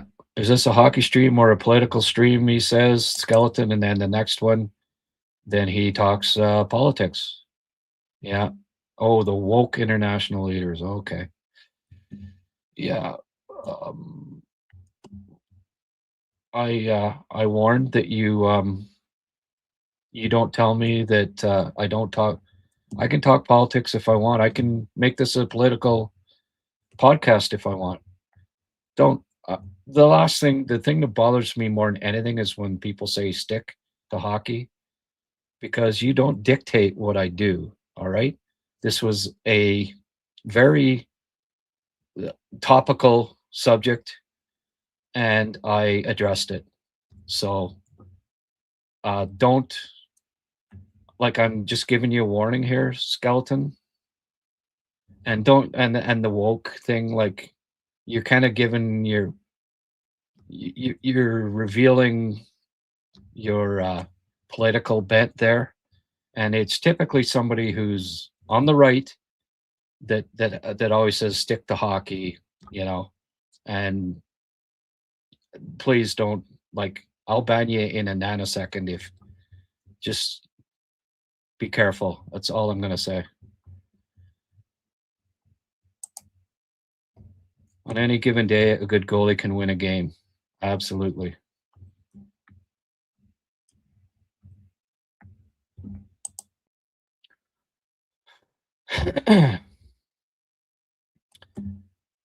Olympics should be for amateurs, not professionals. Yeah, I know. But it isn't.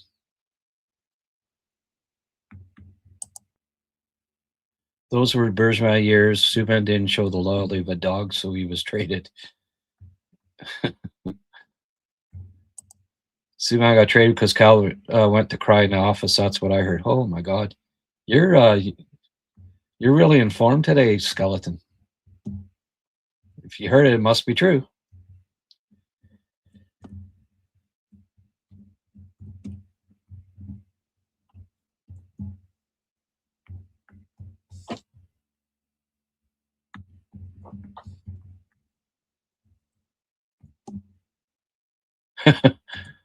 I hear you, Wayne. I like Grant's idea to add McCarron, try to bounce out the physicality. Yeah, I would do that too. Nashville not out of the playoffs. No, that's the other thing. So it wouldn't be cheap. And that's why maybe Shen might even be a better choice, right? Really. Hope the Habs get rid of none of their prospects. Reality is the Habs are not physically strong, good enough for a cup run. Yeah. Well, if they get physical players, then they're good enough for a cup run. I think that's been overblown a bit, that they're not. I don't know about that. Carolina was, as was pointed out by Hughes, they're in a big physical team and they handled Washington quite easily last year. Just more the young core getting experience. Are there any soft players in the Montreal lineup? Especially if you bring in, you know, two bigger physical guys to go. If you've got Doc on the top line, Slav on the second, Toripchenko, Shen, what have you, along with Josh Anderson, and then the other players at forward, and then if you added a White Cloud to go with Gooley, who's physical now, on that defense, I think that they've got enough pieces and certainly enough talent to compete with anybody in the East because of their skill and talent.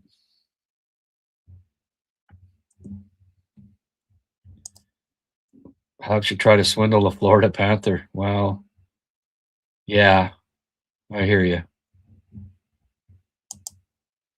Carlo would help the Habs better by staying with the Leafs. Yeah, I'm not a Carlo guy.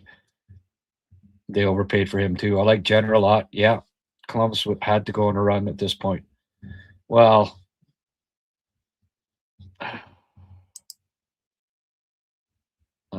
what are you just? Is this like because Simon suggested these guys the other day? Columbus isn't getting rid of anybody. Like, let's just, they're friggin' what, 10 of their last 11 and they point out or something ridiculous like that. They're not trading anybody. Couturier not going anywhere, not with that contract. Come, no one's talking about Carlo. Well, If you've seen him cough the puck up in his own zone, Doc plays well when he's playing, can't throw him to the side unless he keeps getting injured. Yeah, I agree. Maybe New Hook as a trade chip. That's not beyond the realm of possibility.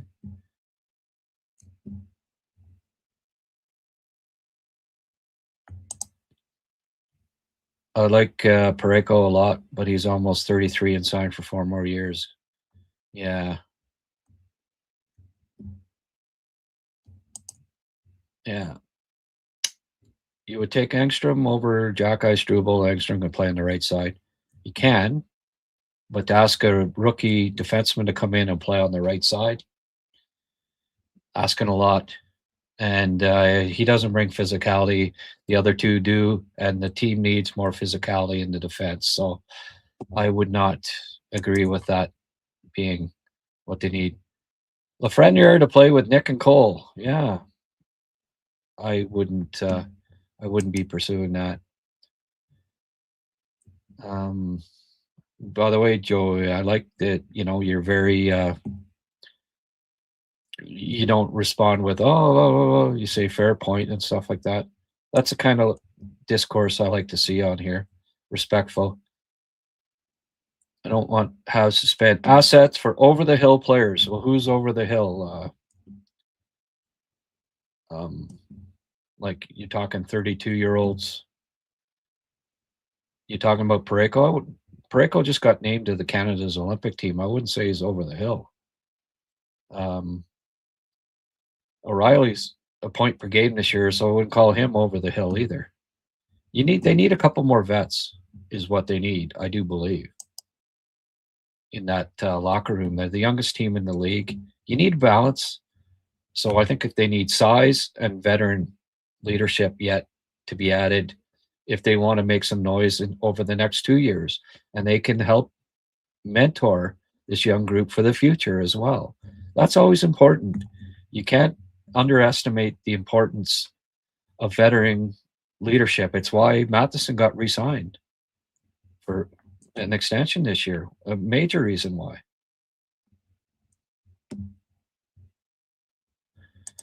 They would trade a top prospect. It won't be for O'Reilly. I agree with that. Habs should double down with the rebuild now that our young prospects have done so well. Because of that, our cap run window has doubled in length of time. Yes. Well, folks, been on here for 2.5 hours almost. Haven't had any donations. I guess my regulars, the regular folk that do chip in, not around today. Gonna have to get going here, folks. Hit that like button if you can. That's if you can at least do that, that would be much appreciated. We've had a decent amount of people that came in and have weighed in. We've got some good, I think we got some good numbers as far as people showing up to chat, but I'm not a lot of revenue coming in this month with the Canadians off for 2 weeks. So that's unfortunate for me, but I'm going to keep trying to do these. I'm going to do some Habs podcasts coming up here. Some more, get some guests. Going to get some invites in here. What do we have for 45 likes so far? All right, that's not fantastic. I've had 1,100 people watch and 46 likes. So 4% of the people that have watched have pressed like so far. 1 out of every 25 of you that have watched on YouTube have pressed the like button. Guess I'm going to have to say things that people like a little more, in the future. Bukestad would have been nice, but he just got traded. Yeah. That he did.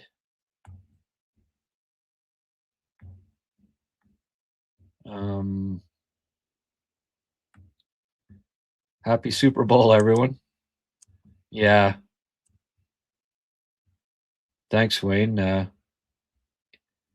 Yeah, I guess Habs fans with the Olympic topic, maybe a few of them bother showing up, but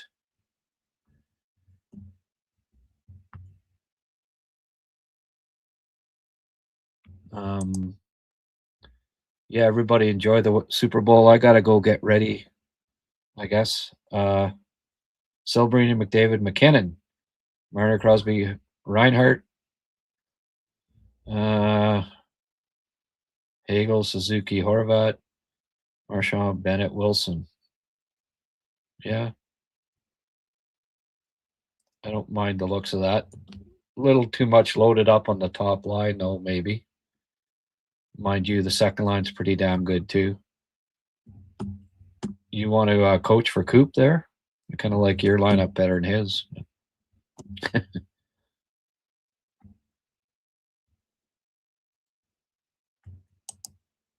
100% we need vets. The team needs to keep getting better and developing talent.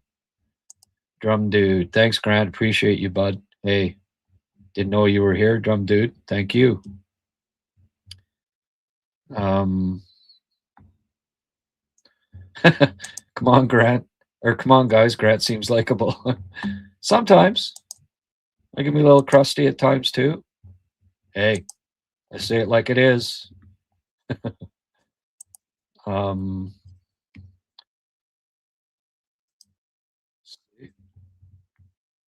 Up to 50. Well, we hit the 50 mark on the likes. All right, folks. I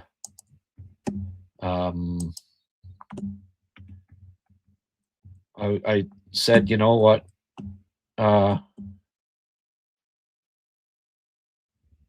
There's, see, Mark's one of my steady contributors, and he just seeing that I'm online now. Okay, yeah. Sheldon wasn't here. Mark, Donnie McCaskill, all the folks that normally contribute a little bit weren't online today, so yeah, it was first time I've done a 2.5 hour show and not got a single donation. That's I hope that's not a sign of things to come. I guess I got to put on my sales cap and get some sponsors here, right?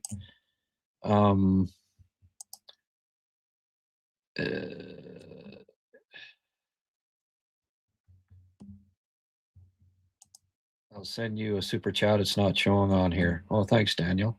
I didn't know you were here. No problem, Tony. If you can write on the chat, you're probably capable of hitting the like button. Yeah, I'd appreciate it. At the very least, folks. Let's go Patriots. Oh, my goodness. Yeah. No, Seahawks. I don't cheer for any Boston teams. They won enough Super Bowls, thank you. I'll try to be on next show, yeah. If you're a subscriber, if you subscribe to the channel, I think if you hit notify, I don't know for sure, but should you not get a again, I don't know, but does that not mean you get a notification of when live shows coming up? If that would be the answer, I think, to knowing when I'm doing a show. Because then I think you would get notified, Mark. Maybe I'm wrong. That's what I kind of took it for, but yeah, thanks, Movies to Share. I don't expect everyone to chip in here, trust me.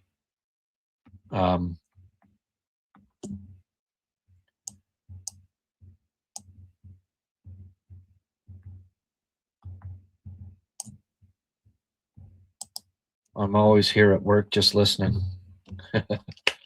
Good man. Well, we're getting good.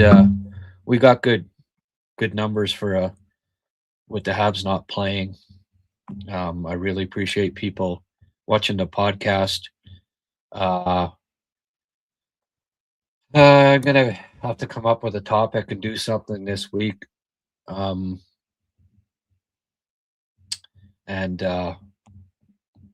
before Thursday, and that's the first game, right? Habs are playing, Canada Habs. Habita is playing on Thursday. I'll do a post game for sure. Maybe do something beforehand. I'll get some stuff lined up this week. I am going to dedicate a couple of days to trying to get some sponsors on board here. And then you won't hear me, I won't lament about lack of donations coming in then, because it won't matter. What else here? I'm going to try to get Eric on this week. A couple of special guests. I've got a couple of topics in mind that I think people will enjoy. So keep an eye out on Twitter, on Blue Sky.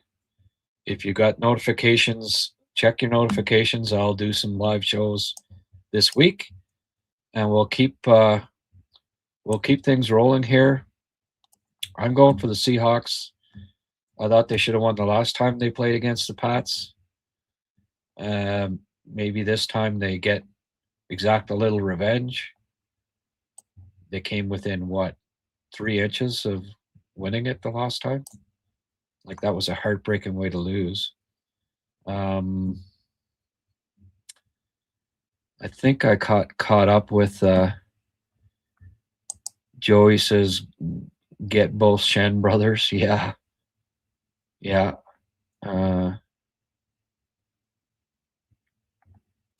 Seeing O'Reilly in there hurts my eyes. I don't want him. He's certainly not as fast as he used to be. Would the Devils part with Connor Brown? You know what? He would help the friggin' penalty kill, wouldn't he? That'd be a nice guy to pick up. For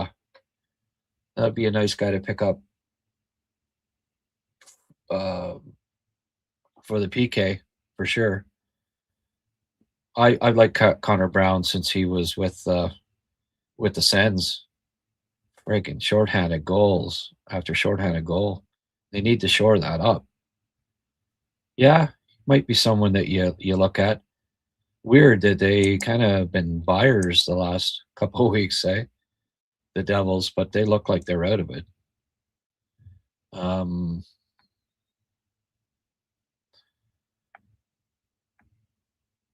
Yeah. All right. We hit 2.5 hours here. I'm gonna pack it in. Thank you, everyone. Hit that like button if you haven't already. Any happenings this week? Any topics come up? I'll do a special special podcast.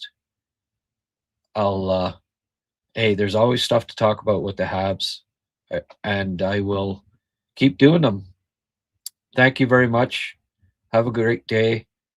Enjoy the Super Bowl. Don't dip into the pints too much, or the whiskey. And enjoy. Have fun. We'll talk to you either tomorrow or the next day. I'll do a podcast, and hope to see you there. Hope to see you on board here at that point. Thank you as always for tuning in, and have yourselves a great day.